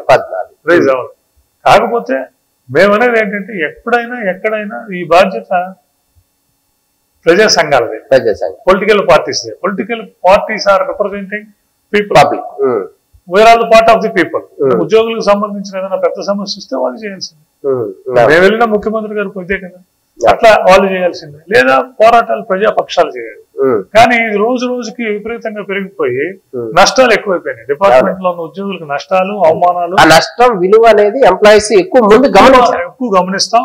ఆ నష్టాల విలువ తెలుసు, లోపల ఉంటాం కాబట్టి. బ్యూరోక్రసీ ఏం జరుగుతుంది, అడ్మినిస్ట్రేషన్ లో ఎంత జరుగుతుంది, రేపు మార్నింగ్ ఏమవుతుంది, ఇన్స్టిట్యూషన్స్ ఆర్టికల్ 89 లో ఉన్నాయి. ఇప్పుడు అప్పుడున్న ఇన్స్టిట్యూషన్స్ కానీ అప్పుడున్న పంపకాలు కానీ ఇవాళ కూడా జరగలేదు. మేము అదే చెప్పాం కదా, నేలలో ఇబ్బంది వస్తుంది తేలం, అదే చెప్పాం మేము. పబ్లిక్ సెక్టర్ ఏదైతే యూనిట్స్ ఉన్నాయో వాటికి సంబంధించి వస్తుంది, ట్రాన్స్కో జెన్కోకి సంబంధించి వస్తుంది, ఇవన్నీ కూడా వస్తాయి. ఉద్యోగులకు సంబంధించి వస్తాయి. ఇవన్నీ సెటిల్ అవ్వవు, ఆర్థిక తారతమ్యం పెరిగిపోతాయి. దానికి రేపొద్దున ఉద్యోగులకు జీతాలు ఇవ్వని పరిస్థితి కూడా ఏర్పడుతుందని ఆ రోజు చెప్పాము మేము. సమైక్యాంధ్ర ఉద్యమంలో రాష్ట్రంలో జరిగితే ఆంధ్రప్రదేశ్ ఉద్యోగులకు జీతాలు ఇవ్వని పరిస్థితి కూడా ఏర్పడుతుందని చెప్పాం. వాళ్ళ జీతాలు ఇవ్వని పరిస్థితి ఏర్పడింది కదా. 10 సంవత్సరాల క్రితం చెప్పాము, 8 సంవత్సరాల క్రితం, ఆ రోజుకి 8 సంవత్సరాలు ముందు చెప్పాం. ఉద్యోగులు జీతాలు ఇవ్వలేరు, అప్పుల్లో పడిపోతాయి. అందుకని ఆర్థిక అసమానాలతో కూడిన విభజన కరెక్ట్ కాదు. ప్లస్ ఎక్కడ కూడా భారతదేశంలో ఎవరు కోరుకుంటారంటే ఎవరైతే కిందగా ఉన్నారో, ఎవరైతే బాధించబడుతున్నారో, ఎవరైతే పవర్టీ లైన్ కింద ఉన్నారో వాళ్ళు అడుగుతారు మాకు స్వతంత్రం ఇవ్వండి, మాకు రాష్ట్రం ఇవ్వండి. ఇక్కడ అన్ని బ్రహ్మాండంగా వాళ్ళు అడిగారు. వాళ్ళు అడిగితే ఇచ్చేస్తే మా పరిస్థితి ఏంటి?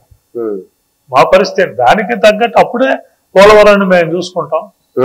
ఉద్యమ ఫలితమే, ఉద్యమం నుంచి వచ్చి ఆ ఉద్యమం వచ్చినాకే కేంద్ర ప్రభుత్వం కూడా మేము విభజన అయితే ఆపలేం, కానీ మీకు ఏదైతే మీ గ్రీవెన్సెస్ ఉన్నాయో, మీకు అండరెస్ట్ ఉందో, బికాస్ ఆంధ్రప్రదేశ్ ఉద్యమం ఇక్కడ కూడా అండరెస్ట్ ఉంది, they are not agree to that అన్నది ఆ ఉద్యమం తీసుకో. అది మేము ఆ వాయిస్ తీసుకురాకపోతే, ఎందుకంటే అక్కడ పొలిటికల్ పార్టీలు ప్రజాపక్షం అందరూ కూడా పీపుల్ పల్స్ ని పట్టుకోవడంలో ఫెయిల్ అయ్యారు. అప్పుడున్న పార్టీలు అక్కడ తెలంగాణకు అనుకూలమని చెప్పలేరు. అప్పుడున్న పార్టీలు 2 చోట్ల ఉన్నాయి, తెలుగుదేశం కాంగ్రెస్, అన్ని పార్టీలు 2 చోట్ల ఉన్నాయి కాబట్టి ఉన్నాయి. మోస్ట్ ఆఫ్ ది పార్టీస్ అనుకూలమని ఆ రోజున సపోర్ట్ ఇక్కడ ప్రజల్లో ఆ పల్స్ లేదు, ఆ భావం ఇది లేదు అన్న ఒక ఆలోచనకు వచ్చినాయి. బట్ ఎప్పుడైతే మేము ఉద్యమం స్టార్ట్ చేసామో 10-15 days లోనే లేదు ఇక్కడ ఆంధ్రప్రదేశ్ ప్రజల్లో కూడా ఇంత ఇది ఉందని, దానికి తోడు జరిగే నష్టాన్ని చక్కగా చెప్పగలిగాం. ఆ రోజు మేము వేరే పాత్ర తీసుకుని జరిగే నష్టాన్ని అన్ని పార్టీలు కూడా మీ వెనకాల వచ్చినాయి.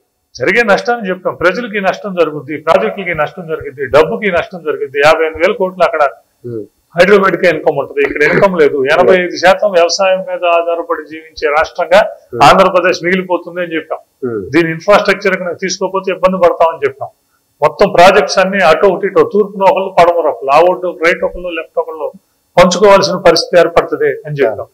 మేము ఏదైతే చెప్పాం ప్రాజెక్టుల మీద పోలీసులు పెట్టుకుని కొట్టుకునే పరిస్థితిని చూసాం. మనం ఏదైతే అప్పులైపోతారన్నారో అప్పులైన పరిస్థితిని చూసాం. ఉద్యోగులకు జీతాలు రావని చెప్పాము, ఉద్యోగులకు జీతాలు రాని పరిస్థితిని చూసాం. మేము ఏదైతే చెప్పామో అవన్నీ జరిగినాయి. ఇప్పుడు ఆ విభజన సందర్భంలో ఎవరైతే ఆంధ్ర ప్రాంత ఉద్యోగులు ఉన్నారో వాళ్ళందరూ కూడా ఇప్పుడు హెచ్ఓడి సెక్రటేరియట్ లో వచ్చారు. వాళ్ళు వచ్చిన సందర్భంలో మీరు గవర్నమెంట్ కొన్ని ఫెసిలిటీస్ కూడా ఇచ్చారు. వాళ్ళకు కూడా ఇళ్ల స్థలం ఇస్తామని చెప్పి గతంలో చెప్పారు. వాళ్ళు కూడా చాలా మంది కూడా రిటైర్ అయిపోతున్న పరిస్థితి కనబడుతుంది కదా. ఈ నేపథ్యంలో మీరు స్థానిక ఎన్జిఓ నేతగా వాళ్ళ సమస్యలు కూడా ఏమైనా చర్చించే అవకాశం ఉందంటారు? యాక్చువల్ గా ఎన్జిఓ నేతగా ఉద్యోగులందరికీ కూడా, ఎందుకంటే ఉద్యోగులు వ్యాపారము వ్యవహారము ఇంకొకటి చేయలేని పరిస్థితి. 5-10% వేరే వేరేగా చేసుకుంటారేమో కానీ, but officially we are not suppose to do anything. Only morning కిందాక ఉద్యోగానికి సంబంధించి వేరే వ్యాపకం అనేది లేదు. జీతం వచ్చి 30,000, 40,000, 50,000 వస్తుంది, వాటితో బతికే పరిస్థితి ఉండదు. కొంచెం సీనియర్ అయితే కాస్త ఎక్కువ వస్తుంది, వాడి వరకు వాడికి సరిపోయే పరిస్థితి ఉంది. ఈ పరిస్థితులు ఇల్లు కట్టుకోవడం, ఇది చేయడం ఇబ్బంది అని చెప్పి ఉన్నారు. హైదరాబాద్ లో కూడా వాళ్ళు వనస్థలపురం చూసుకున్నా, సచివాలయ నగర్, రెవెన్యూ నగర్ ఇవన్నీ చూసుకుంటే మొత్తం ప్రభుత్వం చేసింది. అందుకని ఆ ఉద్దేశంతో ఇక్కడ కూడా మేము ఇళ్ల స్థలాలు అంటే క్యాపిటల్ అనేసరికి ఇక్కడ ఇబ్బంది ఏంటంటే కృష్ణా, గుంటూరు జిల్లాలో ఇక్కడ 1000 మంది ఉద్యోగులు ఉన్నారు. మరి వీళ్ళందరూ కూడా అడిగే పరిస్థితి. కానీ ఆ రోజు ప్రత్యేక పరిస్థితుల్లో అప్పుడున్న నాయకత్వం హెచ్ఓడీలకి, సెక్రటేరియట్ కి, సచివాలయ హెచ్ఓడి అక్కడి నుంచి వచ్చారు కాబట్టి వారికి ఇళ్ల స్థలాలు ఇవ్వాలని చెప్పి చేస్తే, అదే ముఖ్యమంత్రి చంద్రబాబు నాయుడు గారు ఆ రోజున మా అందరి అభ్యర్థన మేరకు, మేము దాని మీద చాలా డ్రైవ్ చేస్తే అభ్యర్థన మేరకు ఇళ్ల స్థలాలు కేటాయిస్తూ జీవో ఇచ్చారు. అందులో మేము ఆయనకు తెలియదు ఏం కాదు, రాష్ట్ర ప్రభుత్వానికి కూడా తెలియదు ఏం కాదు. ఆయన మా తరపు మేము చెప్పింది ఏంటంటే, ఏ సిటీ అభివృద్ధి చెందాలన్నా, ఏది చేయాలన్నా ఇన్ఫ్రాస్ట్రక్చర్ ఎంత ముఖ్యమో ఇన్హాబిటెంట్స్ కూడా అంతే. ఇన్హాబిటేషన్ లేకపోతే జనసాంద్రత లేకపోతే, జనం లేకపోతే అది డెవలప్ అయ్యే పరిస్థితి ఉండదు. అంటే నువ్వు పెద్ద సిటీని నిర్మించి అందులో 2-3 లక్షలు 4 లక్షల మంది ఉంటే అక్కడి నుంచి పెరుగుతుంది. అందుకని మేమేమంటామంటే, ఉద్యోగులు ఉన్నారు అక్కడెక్కడ కలిపి దగ్గర 7,000 ఉద్యోగులు ఉన్నారు. 7,000 ఉద్యోగులకి ఇస్తే ఇల్లు కట్టుకుంటారు. అందరూ ఇక్కడే ఉండేవాళ్ళు కాబట్టి ఇల్లు కట్టుకుంటారు. అంటే 7,000 అంటే ఒక 30,000-40,000 ఇన్హాబిటేషన్ వచ్చేస్తుంది డైరెక్ట్ గా. అంటే మీరు 30,000-40,000 కాస్త కూస్త స్పెండ్ చేయగలిగే middle class, above middle class దీన్ని మీరు అక్కడికి తీసుకొస్తున్నారు.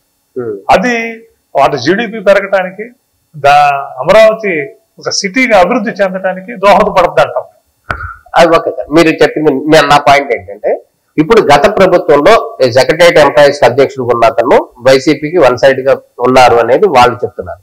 అదేవిధంగా సెక్రటేరియట్ ఎంప్లాయీస్ కి ఒక అధ్యక్షుడు అనేవాళ్ళు ప్రజెంట్ లేరు. కేవలం ఎన్జిఓగా మీరు మాత్రమే ఉన్నారు. వాళ్ళు అడుగుతున్నది ఏంటంటే, మేము రిటైర్ అయిపోతున్నాం రేపో మాపో, కొంతమంది మా సమస్యని అసలు పట్టించుకునే వాళ్ళు లేరు, ప్రభుత్వానికి అసలు రిప్రజెంట్ చేయడానికి లేరు అంటున్నారు. అదేనా మీరు లీడ్ తీసుకోగలుగుతారా? ఆల్రెడీ 1వ తారీఖున ముఖ్యమంత్రి గారిని కలిసినప్పుడు అందులో ఈ పాయింట్ కూడా రిప్రజెంట్ చేశాం. ఓకే. ఇంకోటి ఏంటంటే సెక్రటరీ ఎంప్లాయీస్ ఉన్నారు, 1500 మంది సెక్రటరీ ఎంప్లాయీస్, 6000 నుంచి 7000 మంది HOD employees. Secretary employees secretary association కింద పనిచేస్తారు. HOD head of the department లో పనిచేసే డైరెక్టరేట్లు, కమిషనరేట్లు ఇవన్నీ ఉన్నాయి. మొత్తం వీటన్నిటిలో పనిచేసే ఉద్యోగులు అందరూ కూడా ఏపీఎన్జిఓ అసోసియేషన్ ఫస్ట్ నుంచి.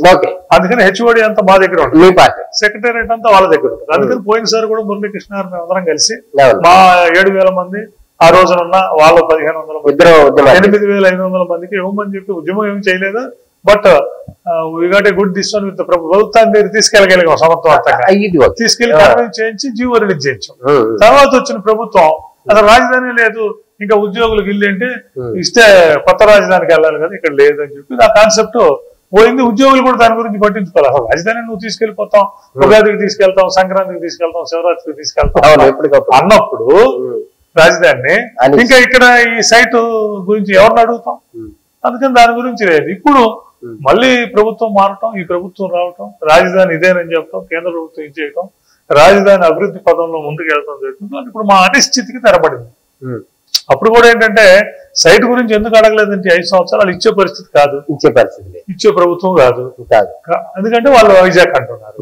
అందుకని వైజాగ్ కనుక షిఫ్ట్ అయితే ఇక్కడ ఉన్న ఉద్యోగులందరూ అక్కడికి వెళ్ళిపోవాలి. అందుకని దాని గురించి ఏం మాట్లాడాలి. ఇప్పుడు అమరావతి ఉంది కాబట్టి ఇప్పుడు హెచ్ఓడి ఉద్యోగులు కానీ సచివాలయ ఉద్యోగులు కూడా అడుగుతున్నారు. We feel that it is genuine. ఎందుకంటే వాళ్ళు 30-40 సంవత్సరాలు ఉన్నారు, అక్కడ అన్ని వదిలేసుకుని ఇక్కడికి వచ్చారు. అక్కడ కూడా కొంతమంది రావాల్సిన రాలేదు, ఇక్కడ వదిలేసుకుని వచ్చారు. ఇక్కడన్నా వస్తే ఉంది కాబట్టి అందులో మేమేది ఒక 500 గజాలు, 300 గజాలు, 400 గజాలు కాదు, మనాలు అడుగుతున్న 160-200 గజాలు సైట్స్ ఇస్తే ఒక middle class, above middle class colony develop అవుద్ది. ఉద్యోగులు కూడా అక్కడ ఉంటారు, వాళ్ళ పిల్లలు ఉంటారు. అలాగే యూనివర్సిటీస్ అన్ని వస్తున్నాయి, వీళ్ళందరూ చదువుకోవడానికి కానీ ఉండటానికి అన్ని కూడా ఒకదానికి ఒకటి ఇదవుద్దని ఉన్నాం. అందుకని ఇప్పుడు కూడా మేము నిన్న ముఖ్యమంత్రి గారికి ఒక రిప్రజెంటేషన్ ఇచ్చాం. ఒక రిప్రజెంటేషన్ అనేది ఒక మొదటి అడుగు మాత్రం. దానికి సంబంధించి తప్పనిసరిగా ప్రభుత్వానికి కొన్ని ఇబ్బందులు ఉన్నాయి, ఆర్థిక పరిమితులు ఉన్నాయి, ఆర్థికంగా వ్యవస్థ బాగాలేదు. మేము చెప్పిందే వచ్చింది, డ్రాప్ లో వెళ్ళిపోతున్నాం, అదే జరుగుతుంది. ఇదంతా వచ్చింది. ఇవి ఆర్థిక పరిస్థితికి భిన్నమైన డిమాండ్స్.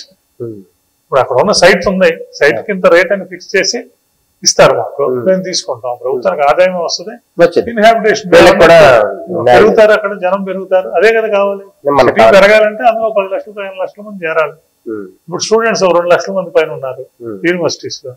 అట్లాగే ఉద్యోగుల్లో కూడా 40-50 వేల మంది ఉద్యోగులు అక్కడ వచ్చేస్తే ఒక 5 ఏళ్ళు 10 ఏళ్ళలో మంచి జరుగుద్ది. అంటే రాజధానిని డెవలప్ చేయాలంటే ఇటువంటివన్నీ ఉండాలన్నది మా వాదన, మా ఆలోచన. అందుకని ఆ ఆలోచనకు తగినట్లు ముఖ్యమంత్రి గారు కూడా ఇదేంటంటే ఇది డిమాండ్ లేకపోతే వెళ్ళి కూర్చునేది కాదు.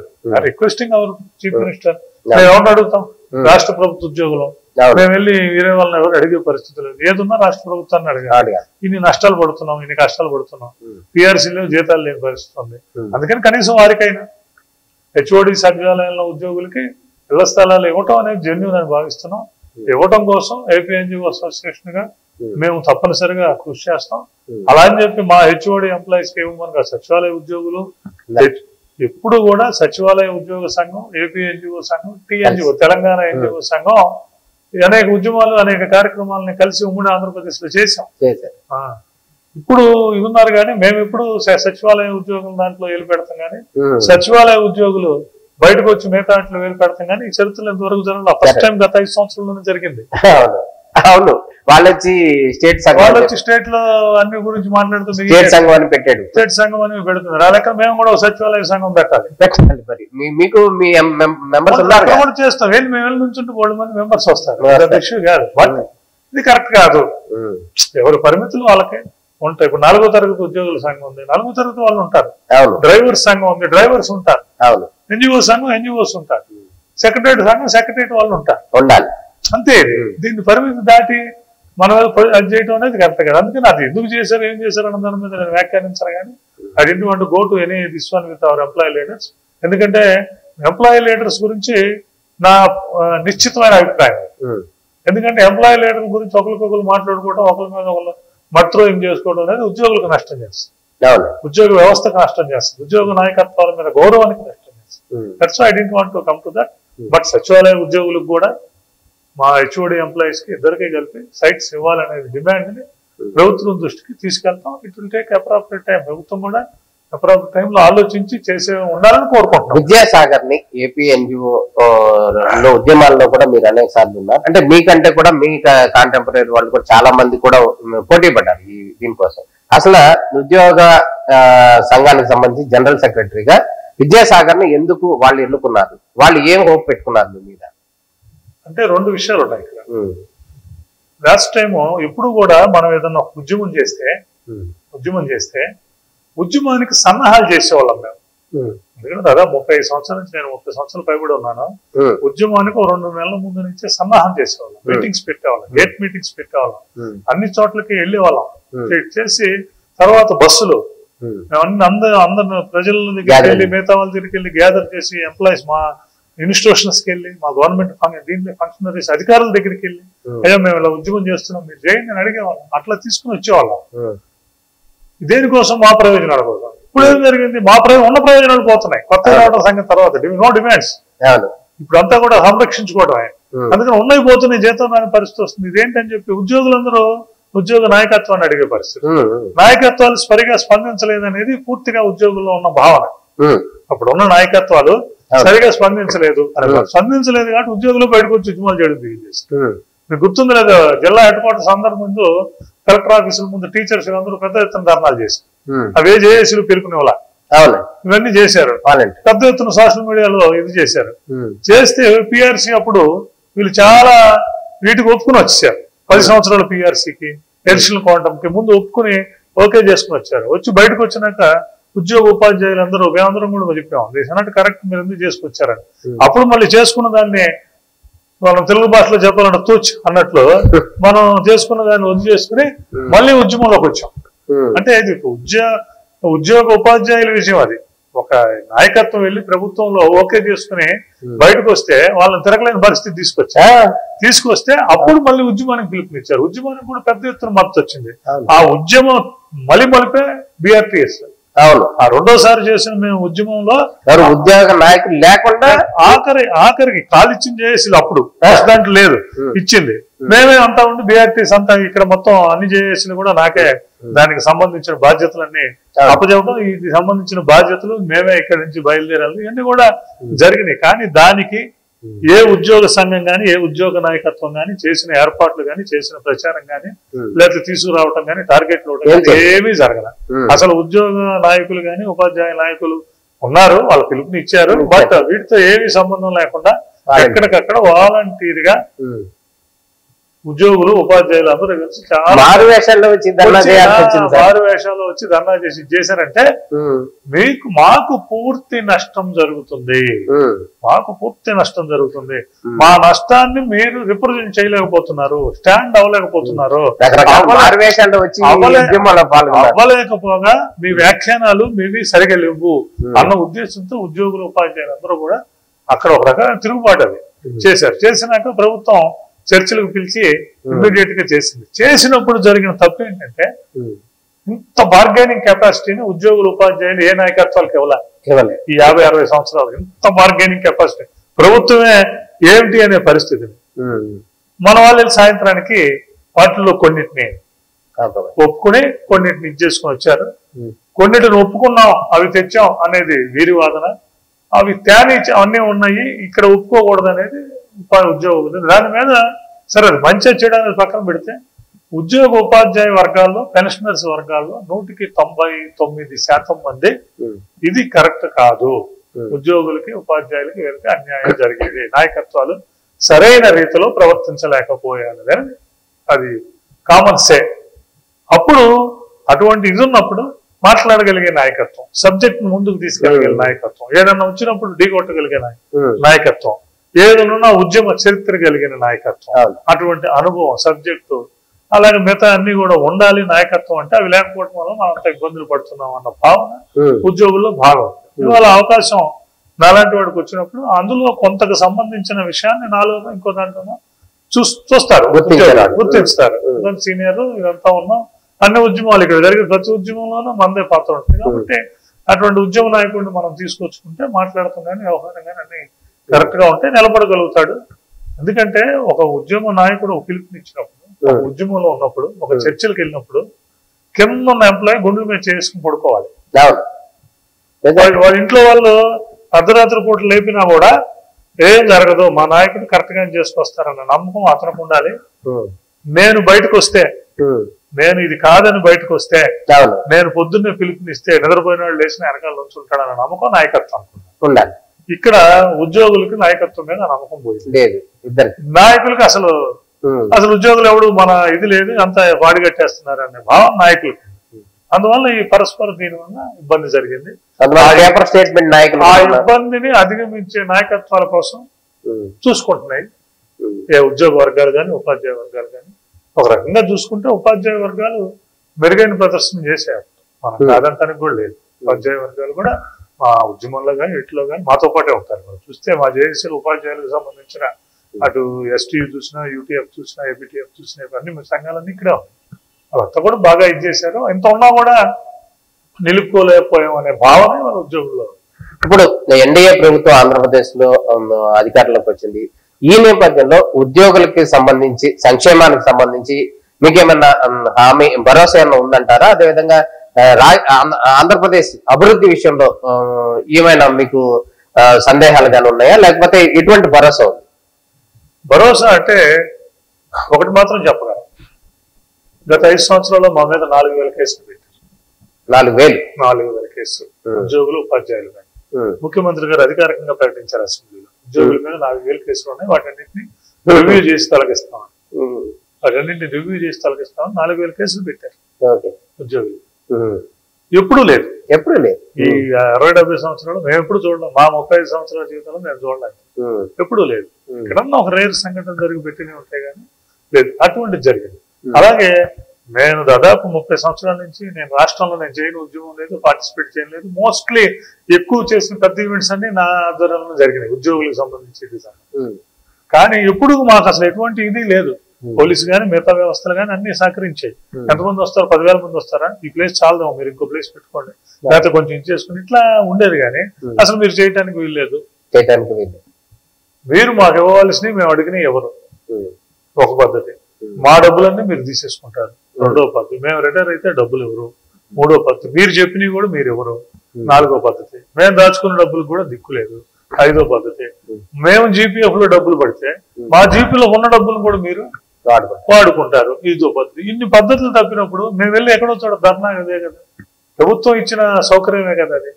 మన రాజ్యాంగం కల్పించిన, బాబాసాహెబ్ అంబేద్కర్ రాసిన రాజ్యాంగం కల్పించిన హక్కు కదా అది. హక్కు అది. ప్రజలకు ఏదైనా ఇబ్బంది వచ్చినప్పుడు మా నిరసనకు తెలియజేయడానికి ఇవన్నీ ధర్నా చౌకులు, ప్లేసులు, ఇందిరా పార్కులు ఇవన్నీ ఎందుకు పెట్టారు? చంద్రమంతర్లు. ఎందుకంటే ప్రజాస్వామ్యం ఒక భాగం. కానీ ఇక్కడ ఆ భాగం లేకుండా ఉద్యోగ సంఘాలు కానీ ఉపాధ్యాయ సంఘాలు కానీ ఏమీ చేయడానికి వీల్లేదు. ఏమైనా చేస్తే హౌస్ అరెస్ట్లో ఇంటికి వెళ్ళి కేసులు పెడతారు. ఇవన్నీ ఉన్నాయి. మీరు అన్నారు ఈ ప్రభుత్వం మీద మీకు భరోసా ఉంది అంటే, మాకు ఒకటే భరోసా ఉంది, స్వేచ్ఛాయుత వాతావరణం ఉంది. ఏ ఉద్యోగం కూడా డిఏ కావాలని ఇంకోటి కావాలని అడగగలిగిన పరిస్థితి ఉంది. అడగగలిగిన పరిస్థితి ఉంది. ఇవ్వలేదంటే ఏంటి ఇవ్వలేదన్న పరిస్థితి ఉంది. అలాగే అప్రోచ్ ఉంటుంది చెప్పుకోవడానికి. ఏ ఉద్యోగ సంఘం అయినా ఎవరి దగ్గరికి వెళ్ళినా ముందు వింటారు, చేస్తారో లేదో సంగతి తర్వాత. అంతకుముందు అప్రోచ్ లేదు, మిగతాది కూడా లేదు. అందుకని ప్రభుత్వం నుంచి అట్లా ప్రభుత్వం కూడా మేము అడగటం కాదు, ప్రభుత్వం బాధ్యత అంటారు. ప్రభుత్వం రాకముందు మేనిఫెస్టోలో కానీ మిగతా కానీ వాళ్ళు కూడా ఉద్యోగులకు సంబంధించి చెప్పారు, మాకు పిఆర్సీ ఇస్తామన్నారు. అలాగే ఇంటీరియం రిలీఫ్ ని వెంటనే ప్రకటిస్తామని చెప్పారు. వెంటనే ప్రకటిస్తా ఉన్నప్పుడు ఉద్యోగం కోరుకుంటాడు. అక్కడ నష్టం జరుగుతుంది, అక్కడ రివర్స్ పిఆర్సీ వచ్చింది, కాంట్రాక్ట్ ఎంప్లాయీస్ కావలేదు, అవుట్ సోర్సింగ్ చేయలేదు, సిపిఎస్ ఉంది. మరి ఇటన్ని నష్టాలు జరిగినాయి కాబట్టి ఇటు మొక్కుతారు. ఇప్పుడు మనం చెప్పాం, ఏం చెప్పామో మేము ఇంకెక్కువ అడగట్లా, చెప్పినవి కూడా అడగట్లా. మేము ప్రస్తుతం 6 నెలల్లో చెప్పినవి కూడా మా ఇప్పుడు ఉద్యోగుల్లో ఉన్నది అదే. అసలు విస్తారాన్ని ఇవ్వాలి కదా, చేరుకోవాలి కదా అనేది ఒక వాదన ఉంది. సరే, దా వాదనను పక్కన పెడితే వేయమండి, కనీసం మా డబ్బులను మాకేమండి.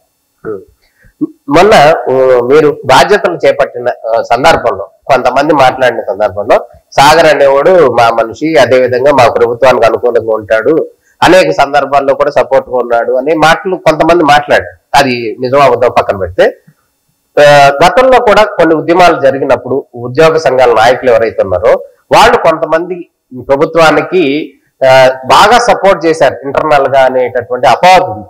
ఈ నేపథ్యంలో రేపెద్దన ఉద్యోగ సమస్యలు కావచ్చు, లేకపోతే ప్రభుత్వ విషయాలు కావచ్చు, ఇట్లాంటివి వచ్చిన సందర్భంలో సాగర్ అనేవాడు ప్రభుత్వ మనిషిగా పనిచేస్తాడా, లేకపోతే ఉద్యోగుల పక్షాన నిలబడతాడా? ఈ సమస్య, ఈ క్వశ్చన్ అందరిలో మెలుకున్న విషయం. దీనికి చెప్తే ఎవరు తోచినట్టు వాళ్ళు, ఏ నాయకుడు నాన్నగారు ఎవరున్నా ఆయన మాట్లాడతారు. కాలం దీనికి సమాధానం చెప్తారు. First issue. రెండో ఇష్యూ, ముఖ్యంగా ఎన్జిఓస్ లో ఉపాధ్యాయులు ఉంటారు, మిగతా వర్గాలు ఉంటాయి, కార్మికులు ఉంటారు. వీళ్ళకి ప్రభుత్వాలతో పెద్దగా పనేమి ఉండదు. ఉపాధ్యాయునికి అది పని చేసుకుంటారు. ఏదైనా ఇబ్బంది వస్తే ఎడ్యుకేషన్ డిపార్ట్మెంట్ కి సంబంధించి వారికే ఉంటది, మిగతా వాటితో వారికి సంబంధం ఉంటుంది. బట్ ఎన్జిఓస్ ఉద్యోగులు అట్లా, ప్రభుత్వ ఉద్యోగులు నిరంతరము అన్ని డిపార్ట్మెంట్లు అన్నిటితో ప్రభుత్వంతో దాన్ని ఉంటారు. ఉద్యోగ సంఘాల నాయకులు కూడా అటువంటి యాక్సెసిబిలిటీని కోరుకుంటారు ఉద్యోగులు. అటువంటి యాక్సెసిబిలిటీ లేని ఉద్యోగ సంఘ నాయకుడు ఏం చేయలేడు అంటారు. ఎందుకంటే for each and every demand we have to go to the principal secretary, we have to go to the commissioner, we have to go to the minister, we have to go to the CM. వీటన్నిటికీ approach లేకపోతే ఇంకా నువ్వు ఈ demands అన్ని ఏం తీసుకెళ్తావు? అందుకని accessibility is the prime thing. అలాగే మనం ఏదైనా వెళ్ళి మాట్లాడుకోవడానికి, సెట్ చేసుకోవడానికి కూడా సావధాన వేద దండోపాయాలు. Diplomacy is the best bet. అందుకని డిప్లొమసీలో ఉంటాం, మేము కూడా ఉంటాము. ఎందుకంటే ప్రభుత్వానికి సంబంధించిన ప్రతిదీ తీసుకోవాల్సిన బాధ్యత ప్రభుత్వ ఉద్యోగులు, ప్రజల దగ్గర తీసుకెళ్లాల్సి. ముందుగా మేము ప్రభుత్వ ఉద్యోగులుగా మా బాధ్యత ఏదో మేము చేయమని చెప్తాం అందరికి. నేనైతే స్పేర్ చేయాలి, జీతం తీసుకుంటున్నాం ప్రభుత్వ ఉద్యోగి, that is primary responsibility, let do it. నీకేమైనా ఇబ్బంది వస్తే సంఘం చొక్కా పట్టుకోవాలి. సంఘ నాయకులు ఉన్నారు, సంఘ నాయకులు మాట్లాడతారు. అందుకని ఆ మాట్లాడే యాక్సెసిబిలిటీ సంఘ నాయకులకు ఉండాలి, ఉంటది. ప్రభుత్వంతో అట్లాగే ప్రభుత్వం, ఈ ప్రభుత్వం కాదు మేము చూసింది, గత 30 సంవత్సరాల నుంచి ఒక 6-7 ప్రభుత్వాలు చూసాం. కిరణ్ కుమార్ రెడ్డి గారు చూసాం, రాజశేఖర రెడ్డి గారిని చూసాం, ఇంకోహలు చూసాం. రాజశేఖర రెడ్డి గారి దగ్గరికి కూడా బాగా వెళ్ళేవాళ్ళం, కిరణ్ కుమార్ రెడ్డి గారి దగ్గరికి బ్రహ్మాండం. అంతకుముందు చంద్రబాబు నాయుడు గారి దగ్గర ఉన్నాం. చంద్రబాబు నాయుడు గారు సరిగా ఉద్యోగులు చేయనప్పుడు కూడా మేమంతా ఆ ఉద్యమాల్లో ఉన్నాం. అంతా అన్ని ఉద్యమాల్లో కూడా మేము పార్టిసిపేట్ చేసాం. ఈవెన్ 2014 పొందుంది ఆయన అన్ని జీవోలు అన్ని ఉత్తర్వులు ఇచ్చినా కూడా సిపిఎస్ మీద మేమే ఉద్యమాలు చేసాం. గుంటూరులో అతిపెద్ద సభలు, విజయవాడలో అతిపెద్ద సభలు, ఇక్కడ జనరల్ ఇది చేసినప్పుడు సిపిఎస్ ఉద్యోగులు చేసే సభలన్నిటికీ కూడా మేము దాన్ని ఇచ్చాం. అలాగే ఏ డివిజన్ కి, ఏ సెక్షన్ కి అయినా ఇబ్బంది జరిగితే ధర్నాలకి అన్నిటికీ ఇచ్చేసాం. వీటన్నిటికీ తెరపడింది కదా 5 సంవత్సరాల్లో. అందుకని విద్యాసాగర్ గా ఏంటంటే నన్ను ఉద్యోగ సంఘ నాయకుడిగా నిలబడుతుంది ఉద్యోగులు. చంద్రబాబు గారిని for the people, by the people, of the people ఆయన. మేము for the employees, by the employees and of the employees మేము. అందుకని ఎప్పుడు ఎంప్లాయీస్ దీనిలోనే ఉంటాం. ఎంప్లాయీస్ దీనిలోనే ఉండి దానికి సంబంధించింది ఇది తీసుకొస్తాం. అందుకని మాకు ఎంప్లాయీస్ వాయిస్ వినపడుతుంది. మేము ఎంప్లాయీస్ కంట్రోల్లోనే ఉంటాం. మేము ఎవరి కంట్రోల్లోనూ ఉండే పరిస్థితి లేదు. అలా అని చెప్పి రోజు ప్రభుత్వంతో ఏదో ఒక విషయం చెప్పుకుని దాన్ని ఎండగట్టి ఆరేయాల్సిన అవసరం కూడా ఉద్యోగ సంఘాలకు ఉండదు. మాకు ఏం కావాలో మాకు సమస్య వచ్చినప్పుడే కదా. ఈవెన్ గత ప్రభుత్వంలో కూడా మేము 3 సంవత్సరాల పాటు పూర్తిగా కోఆపరేట్ చేసాం. ప్రభుత్వం చేస్తుందని నమ్మాం. ఈవెన్ సిపిఎస్ ఉద్యోగులు వాళ్ళు వచ్చి మా దగ్గర కూడా వచ్చి అడిగితే మీకు వారం రోజుల్లో చేస్తాననేది మాట కోసం అంటారు. ఇప్పుడు చేయాలంటే ఒక 6 నెలల సంవత్సరం పడుతుంది కదా. బెటర్ వెయిట్ ఫర్ దట్ అన్నాం. వెయిట్ చేయమంటాం. 6 నెలల సంవత్సరం వెయిట్ చేయాలి. కానీ ఇలా జరుగుతుందని అనుకోవాలి. జరుగుతుంది అనుకున్నాక బిఆర్టీఎస్ వస్తాయి, ఇంకోటి వస్తాయి, లేకపోతే ఎలక్షన్స్ వస్తాయి. ఏదో ఒకటి వాళ్ళ ఉంటుంది కదా ప్రతిస్పందన. అట్లాగే మాకు కూడా దీనికి సంబంధించి కథ ఇక్కడ మాకు కొంత ఇబ్బంది ఎదురైంది. ఏంటంటే 5 సంవత్సరాల నుంచి పెండింగ్ ఉండిపోయినాయండి. ఇప్పుడు ఈ ప్రభుత్వం దగ్గరికి వెళ్ళి అడిగితే 5 సంవత్సరాల నుంచి ఇన్ని వేల కోట్లు పెండింగ్ పెట్టుకుని ఇప్పటికిప్పుడు మేము ఎక్కడి నుంచి తెస్తాం. ఉద్యోగులు ఏమన్నా వాటిని కోరుకుంటాం.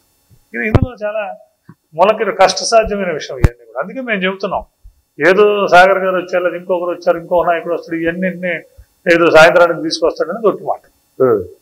ప్రభుత్వం దగ్గర కూడా అంత తేలిగ్గా ఇవన్నీ వచ్చే పరిస్థితులు లేవు ఏ ప్రభుత్వం అయినా. అందుకని మేమేమంటామంటే ఉద్యోగ వ్యవస్థ చేయాల్సింది వ్యవసాయమే. దక్కేది ఫలసాయమే. వ్యవసాయం చేస్తే ఫలసాయం ఎట్ట దక్కుద్దో ఇప్పుడు మేము కూడా దానికి సంబంధించి మీరు చెప్తున్న మిగతాయి మాట్లాడటం కానీ, అప్రోచ్ కానీ, డిప్లొమసీ కానీ, ఫైట్ కానీ ఇదంతా వ్యవసాయంలో భాగమే. ఇదంతా వ్యవసాయంలో భాగమే. ముందు దున్నకుండా ఇత్తనాలు జల్లరగా, ఇత్తనాలు జల్లినాక కదా కోత వచ్చేది. అందుకని ఎవరైనా నుండి సాగర్ గారు కోత కోస్తాడో లేదంటే సాగర్ గారు ముందు విత్తనాలు జల్లుతాడు, దున్నుతాడు, విత్తనాలు జల్లుతాడు, వ్యవసాయం చేస్తాం. చేసినాక ఫలం వస్తుంది. ఇప్పుడు 35 ఏళ్ల సుదీర్ఘ ఉద్యమంలో మీకు సంతృప్తి ఇచ్చినటువంటి అంశాలు ఏమైనా ఉన్నాయంటే 1-2 మాకు చెప్తారు. సంతృప్తి ఇచ్చిన అంశాలంటే మమ్మల్ని ఎక్కువగా ఇక్కడ కట్టుపడే అంశం ఏంటంటే నాకు అనేక వ్యాపకాలు ఉన్నాయి, అనేక మంచి ఇవి ఉన్నాయి. వాటన్నిటి మీద నాకు ప్రకృతి మీద కానీ మిగతా వాటి మీద ఎన్విరాన్మెంట్ మీద వీటి మీద మంచి ఇంట్రెస్ట్ ఉంది. బుక్స్, సాహిత్యం అన్నిటి మీద ఉంది. కానీ వీటన్నిటికన్నా ఎక్కువ టైం దీన్ని స్పేర్ చేస్తాం. We are passionate for service. చిన్నప్పటి నుంచి కాస్త లెఫ్ట్ ఓరియంటెడ్ ఉంటుంది కాబట్టి వీఆర్ ప్యాషనేట్ ఫర్ సర్వీస్. ఆ సర్వీస్ చేసే ఉద్యోగ వ్యవస్థలో ఉన్నాం కాబట్టి ఆ సర్వీస్ చేసే అవకాశం ఉద్యోగ సంఘాల నాయకత్వం ద్వారా ఆ సర్వీస్ చేసే అవకాశం. కానీ దీంట్లో చూస్తే కొన్ని లక్షల మందికి సంబంధించి లక్షల మందికి సంబంధించిన పిఆర్సీలు, వేతన సవరణలు అవి ఒక రకంగా జనరల్ టాపిక్స్. కొన్ని చోట్ల ఒక 2000, 3000, 5000, 10,000 మంది ఉద్యోగుల భవిష్యత్తు మా చేతిలో కొన్ని సందర్భాలు ఉంటది. ఆ భవిష్యత్తును మేము మా దగ్గరికి వచ్చాం.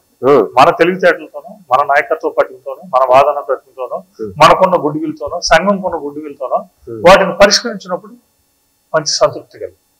అట్లాగే ప్రతిరోజు ఉద్యోగ సంఘాల నాయకులుగా అన్ని డిపార్ట్మెంట్లు, అన్ని కార్యాలయాలు అన్ని మా దగ్గర ఉంటాయి కాబట్టి ఉద్యోగులు మిగతా వాళ్ళందరూ కూడా రోజు అనేక సమస్యల మీద మా దగ్గరికి వస్తుంటారు. ఎందుకంటే మీరు ఇంకొకరు ఎవరైనా చేస్తారు, ప్రజాప్రతినిధులైనా వాళ్ళైనా చేస్తారు.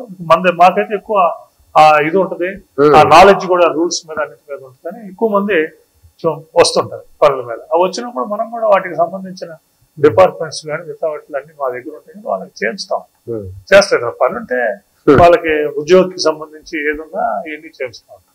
అవి రోజు అట్లా ఒక 20 మంది 30 మందికి కొన్ని వందల వేల మందికి పాలసీ మ్యాటర్స్ మీద ఇవన్నీ చేసేసరికి ఇవన్నీ మనకి ఎట్రిబ్యూట్ అవుతా ఉంటాయి. ఒక సంతృప్తి అనేది వస్తూ ఉంటుంది. కిక్ అంటారా, అది వస్తుంది. అది ఇఫ్ యూఆర్ ప్యాషనేట్ నువ్వు అదే నడిపిస్తుంది. ఐన్స్టైన్ చెప్తాడు, I didn't have any special talents. Einstein అందరికన్నా ఎక్కువనే వాడు, నాకు స్పెషల్ టాలెంట్ ఏమి లేదు. ఐఎమ్ ప్యాషనేట్లీ క్యూరియస్ అంటాడు. నాకు తెలుసుకోవాలన్న తపన ఎక్కువ, అంతేగా నాకు టాలెంట్ ఏం లేదు. ఆ తపన నన్ను ఇక్కడ తీసుకొచ్చింది. అట్లా సర్వీస్ చేయాలన్న తపనే పడుకున్నాను, ఆ తపన ఇక్కడ దాకా తీసుకొచ్చింది. అట్లా మీరు అడిగారు ఏది ఉంటుంది అని. ప్రధానమంత్రి మన్మోహన్ సింగ్ గారు నేను వెళ్ళి ఆయన టేబుల్ మీద కూర్చుని మాట్లాడగలిగిన పరిస్థితి వచ్చింది. సమైక్యాంధ్ర ఉద్యమ సందర్భంగా ప్రైమ్ మినిస్టర్ టేబుల్ ఆయన టేబుల్ అటుపక్క, మేమంతా ఇటుపక్క కూర్చొని మాట్లాడగలిగే పరిస్థితి వచ్చింది. అలాగే కంపాషనేట్ అపాయింట్మెంట్స్, అనేక మెడికల్ కేసెస్ నేను ఎక్కువ పర్సనల్ ఎంప్లాయీ, అతి దిగువ తరగతి ఎంప్లాయీని ఫస్ట్ తీసుకుంటాను. నన్ను అంతగా వీళ్ళందరూ ప్రేమించడానికి కారణం ఏంటంటే ఒక బ్రేక్ ఇన్స్పెక్టర్ వస్తాడు, సాగర్ గారు కాబట్టి ఇంకొకరిని చేస్తాడు, లేదా ఒక కౌన్సిల్ ట్యాక్స్ ఆఫీసర్ గారు వస్తారు, ఆయనకి ఏదో పని కావాలి, సాగర్ గారు చేస్తారు. 2 రోజులు సాగర్ గారు చేయకపోతే చేయకపోతే ఆయన ఇంకో వ్యవస్థని వెతుక్కుంటారు, ఇంకో పొలిటీషియన్ ఉంటారు, అంతా చేస్తారు. కానీ ఒక చనిపోతే వాళ్ళు ఉద్యోగం వచ్చే పరిస్థితి కానీ, డిజేబుల్ పరిస్థితి కానీ, మెడికల్ గా ఉన్న ఇబ్బంది కానీ, వేరే ఇష్యూస్ ఇబ్బంది అయిన వల్ల వాళ్ళు ఎవరు చూడడం. ఇక్కడే మా ఆఫీస్ లో నాకు famous, Vijayawada NGO home famous for that. ఇక్కడ వచ్చి ఆఫీస్ లో నుంచుని ఉంటారు, అక్కడ చెప్తారు మీరు వెళ్ళి సాగర్ గారు ఎన్జిఓ హోమ్ ఉంటుంది, మీరు వెళ్ళి చెప్పండి. దాన్ని చాలా క్లీన్ గా తీసుకుంటాం. ఎందుకంటే వాళ్ళ వెనకాల అడ్వకసీ లేదు, వాళ్ళ వెనకాల ఎవరు లేరు, వాళ్ళకేం తెలియదు అసలు. బిల్డింగ్ ఉంటుంది, సంఘం ఉంటుంది కూడా తెలియదు. 1 సంవత్సరం 2 సంవత్సరాలు తిరుగుతారు, ఎవడు పని చేయడు. వాళ్ళు వస్తారు ఇక్కడ 2 నెలలైనా 3 నెలలైనా మేమే అమ్ముడు పెట్టుకుని దాని సంగతి తెలిసి వాళ్ళకి ఇచ్చేస్తాం. వాడు మాట్లాడే మాట, అది పొందినప్పుడు వాడు చూపే చూపు, వాడు మనకి ఇచ్చే స్పర్శ, అదే ఆనందాన్ని కలగజేస్తుంది. ఆ ఆనందాన్ని కలగజేయటమే డోపమైన్ అంటాం. హ్యాపీ హార్మోన్ అంటారు. మనిషికి ఒక హ్యాపీ హార్మోన్ రిలీజ్ అవ్వాలి. Why you are so energetic అంటారు. మీరు చంద్రబాబు నాయుడు గారు 74 సంవత్సరాలు వచ్చి అంత ఎనర్జెటిక్ గా ఎందుకు ఉంటున్నారంటే is doing lot of things to the people. అది ఆనందాన్ని ఇస్తుంది ఆయనకి. ఆనందంలో హార్మోన్స్ రిలీజ్ అవుతాయి, మంచి ఫ్యాషన్ అవుతుంది. మేము కూడా ఆయనలో డెసిబుల్ అయినా మేము కూడా అట్లాగే కొంతమంది చేస్తూ ఉంటాం. వాళ్ళు వెళ్ళి ఎక్కడ రోడ్డు మీద కనపడినా, రైల్వే స్టేషన్ కనపడినా, ఎక్కడ కనపడినా మాట్లాడతారు, చెప్తారు, ఇవన్నీ ఉంటాయి. వాటి తాలూకు ఫ్రాగ్రెన్స్ మాకు రోజు వస్తూ ఉంటుంది, అదే నడిపిస్తుంది. Okay, out of the question ఏంటంటే ఇంత ఉద్యమంలో ఉన్నటువంటి సాగర్, ప్రతినిత్యం ఇక్కడే ఉంటున్నటువంటి సాగర్ గారికి ఇంట్లో హోమ్ డిపార్ట్మెంట్ నుంచి ఏమన్నా ఇబ్బందులు రావట్లేదా? అంటే ఇంట్లో ఇబ్బంది ఉన్నవాడు సమాజంలో ముందుకు పోలేడు అసలు. Nothing that to NGO leaders. అది ఎందుకంటే మినిస్టర్లకి, ఎమ్మెల్యేలకి, బయట వాళ్ళకి they got their infrastructure provisions and everything. మాకేది ఉండవు సామాన్య ఉద్యోగులు. ఈవెన్ సమైక్యాంధ్ర ఉద్యమంలో కూడా మా ఎంప్లాయీస్ నేను చెప్పేవాడిని, ఇప్పటికి చెప్తూ ఉంటారు నాకు, ఇప్పటికీ చెప్తుంటారు. అప్పుడు ఉద్యమం అంతా చాలా పెద్ద ఎత్తున వీళ్ళంతా ఉన్నప్పుడు వీళ్ళందరూ ఎక్కడో ఫ్లోటింగ్. మేము ఒకటే చెప్తాం, ఉద్యమాలు ఇవన్నీ ఫ్లోట్ చేస్తూ ఉంటాయి, మనం క్యారేజ్ కట్టుకుని స్కూటర్ వేసుకుని మనం వెళ్ళాల్సింది. అటువంటి సామాన్యమైన ఉద్యోగులకి బోల్డ్ ఇబ్బందులు ఉంటాయి ఇంట్లో అనేక తేవాల్సి ఉంటాయి. మేము ఎవరు ఇంట్లో చూసే పొజిషన్ లేదు. నేను పొద్దున 8-9 బయటకు వస్తే రాత్రి 11 వెళ్తాను. మొత్తం పిల్లల్ని చదువులు అందరినీ కూడా ఇంట్లో వాళ్ళు చూసుకోవాలి, వాళ్ళు చూసుకోవాల్సిన. మా ఇంట్లో నాకు అసలు అటువంటిది 0.000 అని కూడా నేను మ్యారేజ్ అయ్యి దాదాపు 10 ఏళ్ళు పైన ఎంతవరకు 30 ఏళ్ళు అవుతుంది. వాళ్ళు అర్థం చేసేసుకున్నారు పూర్తిగా. అంటే వాళ్ళకు కూడా ఆ వైబ్ ఉంది. ఎందుకంటే వాళ్ళకి ఎక్కడికి వెళ్ళినా ఇంటికి వచ్చిన ప్రతి ఒక్కరు సపోర్ట్, ఇంటికి వచ్చిన ఆదరిస్తారు, చెప్తారు మాకు ఇలా చేశారు బాబు గారు ఇలా చేశారు. రాత్రి 10:30కు వస్తే కూడా మా ఇంట్లో అలా కూర్చోబెట్టి వాళ్ళని అదే సాగర్ గారు ఈ విధంగా సపోర్ట్ చేస్తారు. కారణం ఏంటంటే 10ంటికి కూడా వచ్చేస్తారు చెప్తారు. వచ్చినప్పుడు వాళ్ళు కూర్చోబెట్టి వాళ్ళకి మంచినీళ్ళు ఇచ్చి వాళ్ళు మాట్లాడుతూ ఉంటారు. ఇట్లా వచ్చామని ఫోన్ చేస్తారు. పాపం లేడీస్ వచ్చి 1 గంట అయింది, మీరు ఎక్కడున్నారు తొందరగా వచ్చి వారి సమయం ఇది చూడండి, వాళ్ళని అంతా చేయండి. అందుకని అందులో పూర్తి మా మదర్ గాని మా మిస్సెస్ గాని ఎక్కడ ఎటువంటి ఇబ్బంది లేదు. పిల్లలిద్దరు చక్కగా సెటిల్ అయిపోయారు. వాళ్ళంతా they are very good at their education లో టాప్ మోస్ట్ లో ఉన్నారు, జాబ్స్ లోనూ ఉన్నారు, అంతా అమెరికాలో ఉన్నారు. They are settle. అందుకని మనకు ఇంకొక పని లేదు.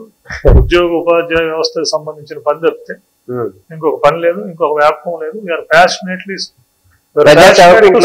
మీకు పర్మిషన్ ఇచ్చారు 100%. ఓకే, ఫైనల్ గా మనం ఆంధ్రప్రదేశ్ కి సంబంధించి ఉద్యోగ వర్షాలకు సంబంధించి కొన్ని సమస్యలు అయితే ఉన్నాయి. వారి భవిష్యత్తు ఎట్లా ఉండబోతుంది, అదే విధంగా ఆంధ్రప్రదేశ్ అభివృద్ధి, ఎన్డీఏ ప్రభుత్వం అధికారంలోకి వచ్చింది, సీనియర్ ఉన్నటువంటి చంద్రబాబు నాయుడు మళ్ళీ సీఎం గా కొనసాగుతున్న పరిస్థితి, మీరు గడిచిన 30 సంవత్సరాల నుంచి మీరు వ్యవస్థల మీద అవగాహన ఉన్న వ్యక్తిగా ఆంధ్రప్రదేశ్ భవిష్యత్తు ఎలా ఉండబోతుంది, ఉద్యోగుల భవిష్యత్తు ఎలా ఉండబోతుంది రాబోయే రోజుల్లో? ఒక రకంగా ఆంధ్రప్రదేశ్ పరిస్థితి చూస్తే ఆశాజనకం అయితే లేదు. మనకెవరికి తెలియని అంత ఆర్థికమైన ఇక్కట్లలోనే ఆంధ్రప్రదేశ్ ప్రభుత్వం ఉంది. It is in ditch. మాకు ఉద్యోగులు కాబట్టి మాకు తెలుసు కాబట్టి చాలా దాన్ని పుల్ చేయటం అనేది అసంభవమైన విషయం. చాలా నిజాయితీపరుడు, చాలా మంచివాడు, చాలా చక్కని వాడు ముఖ్యమంత్రికి వచ్చినా కూడా చేయలేడు. కానీ అంత అనుభవం ఉండి దీన్ని చేయగలిగిన పరిస్థితి ఈ ఆంధ్రప్రదేశ్ కి ఒక ఏకైక మనిషి చంద్రబాబు నాయుడు గారు అనేది అభిప్రాయం. ఆ అభిప్రాయమే వారిని ప్రభుత్వంలోకి తీసుకొచ్చింది. అభివృద్ధి విషయంలో ఇంకొకటి ఏంటంటే ఈ ఆంధ్రప్రదేశ్ ప్రభుత్వం నుంచి సంబంధించిన నిధులు ఏమీ లేవు. రెవెన్యూ ఇన్కమ్ మనకి, ఎందుకంటే వ్యవసాయ ప్రధాన దేశం మన రాష్ట్రం. మనకి ఇండస్ట్రీస్ లేవు, ఏమి లేవు, ఐటీ లేదు, ఏం డబ్బులు ఏమి వచ్చే ఉన్న డబ్బులన్నీ దీనికే సరిపోతాయి. దానికి తోడు ప్రభుత్వాలు, ఆ ప్రభుత్వాలైనా ఈ ప్రభుత్వాలైనా ఒకరి మీద ఒకరు పోటీగా ఇప్పుడు 30 స్కీమ్స్ లోకి వెళ్ళిపోయారు. ఇప్పుడు ఒకరి మీద ఒకరు పోటీగా అప్పులు చేయాల్సిన పరిస్థితి. వాళ్ళు 100 చేస్తే వీళ్ళు 10 చేస్తారు. చేయటం అనేది immediate. But central government support గత 5 సంవత్సరాల్లో మనం మిస్ అయింది ఏంటంటే దాదాపు 72 సెంట్రల్ గవర్నమెంట్ స్కీమ్స్ ని రాష్ట్ర ప్రభుత్వం టచ్ చేయలేదు. ఎందుకంటే 10%, 20% మ్యాచింగ్ గ్రాంట్స్ ఇవ్వాలి మనం, ఇవ్వాలి కాబట్టి అలా అడ్డు పట్టించుకున్న పరిస్థితే లేదు. వాటిలో నుంచి బోల్డ్ డబ్బులు మనకి వచ్చేవి. ఇప్పుడు రాష్ట్ర ప్రభుత్వం దాని మీద కేంద్రీకరణ చేస్తుంది. కేంద్ర ప్రభుత్వం దగ్గర నుంచి కూడా ఇవాళ పోలవరానికి రాజధానికి కూడా కొంత అడ్జస్ట్మెంట్ చేసుకున్నారు. అలాగే రైల్వేస్ దీనికి, రోడ్లు దీని మార్గాలకు కూడా వాళ్ళే అన్నింటినీ తీసుకొచ్చే పరిస్థితి ఉన్నారు. తీసుకురాగలిగిన సామర్థ్యం, తీసుకొచ్చే రాజకీయ పరిస్థితి, తీసుకురాగలిగిన అనుభవం, అలాగే ఇండస్ట్రీస్ రావాలి, ఎంటర్ప్రెన్యూర్స్ అన్ని రావాలి. ఆ ఎంటర్ప్రెన్యూర్స్ తేగలిగిన కెపాసిటీ ఉన్న చీఫ్ మినిస్టర్ భారతదేశంలో నిస్సందేహంగా ఆయన. అందువల్ల ఆయనకు కూడా కష్టసాధ్యం అంటారు. But he can only do the things.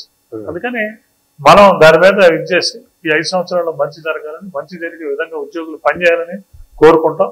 ఉద్యోగులకు సంబంధించి కూడా అప్హిల్ టాస్క్ మాకు మాత్రం రావాల్సినవి ఉన్నాయి. అది ఒక 6 నెలలు ఉంటారు, 8 నెలలు, 9 నెలలు, 10 నెలల నుంచి మళ్ళీ మా అందరూ కూడా ఇచ్చేస్తారు. ఇప్పటికే ఇబ్బందులు పడుతున్నారు. ఇందాక నుంచి నేను చెప్పిన ఆ ఇబ్బందులన్నీ తీర్చడం వారి ఇబ్బందులు వారికి ఉన్నప్పటికీ ఇప్పుడు ఫీజు రీయింబర్స్మెంట్ చేయలే, ఇప్పుడు చేశారు.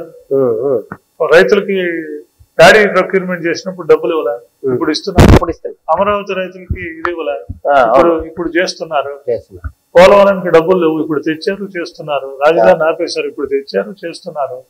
అందుకని మీ లేకపోయినా మీ గుప్పిట్లోంచి అన్ని జారుతున్నాయి కాబట్టి ఆ జారే వాళ్ళలో ఉద్యోగుల్లో కూడా పెట్టుకోవాలని రాష్ట్ర ప్రభుత్వాన్ని అడుగుతున్నాం మేము requesting the state government.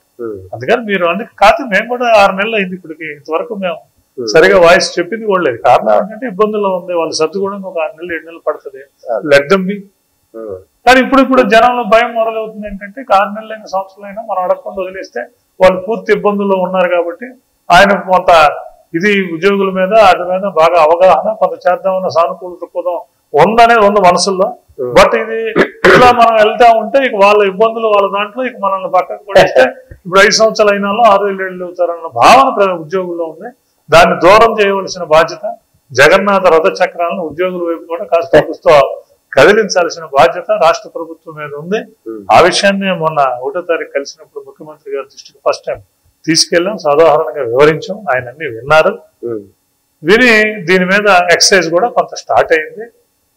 Hopes మంచి రాష్ట్రానికి మంచి జరగాలని, దాంట్లో ఉద్యోగులు తమ వంతు బాధ్యతాయుతమైన నిర్మాణాత్మకమైన పాత్ర పోషించాలని, ఉద్యోగులకు సంబంధించి కూడా పెండింగ్ లో పడిపోయిన అన్నింటినీ కూడా ఇవాళ సాయంత్రానికి ఇమ్మని కాదు కానీ దఫదఫాలుగా ఆయన తగినట్లు వాళ్ళకు అనుకూలంగా బట్టి వీళ్ళ అనుకూలంగా బట్టి దశల వారీగా వీటన్నిటిని నెరవేర్చాలని ఆంధ్రప్రదేశ్ మళ్ళీ పూర్వస్థాయికి తారాస్థాయికి ఉండేటట్లు, మన పిల్లలు మన దగ్గర చదివేటట్లు, మన పిల్లలు మన దగ్గర ఉద్యోగం చేసేటట్లు, మన దీని మీద వనరులను మనమే ఉపయోగించుకునేట్లు ఈ ఆంధ్రప్రదేశ్ రాష్ట్రం ఉండాలని, దానికి బాటలో ఈ ప్రభుత్వంలో విత్ ఎన్డీఏలో ఉన్నది కాబట్టి సెంట్రల్ గవర్నమెంట్ సపోర్ట్ ఉంది కాబట్టి ఈ ప్రభుత్వంలో దానికి బాటలో పడతాయని విశ్వసిస్తూ ఉన్నాము. రమేష్, ఇది ఫైనల్ గా సాగర్ గారు ఏపీ ఎన్జిఓ జనరల్ సెక్రటరీ గారు ఉన్నటువంటి విద్యాసాగర్ గారు చెప్తున్నటువంటి వర్షన్ ఆంధ్రప్రదేశ్ ప్రభుత్వంతో అదేవిధంగా ముఖ్యమంత్రితో సంప్రదింపులు జరిపేటటువంటి అంశంలో మాత్రమే ప్రభుత్వానికి సపోర్ట్ ఇస్తాను,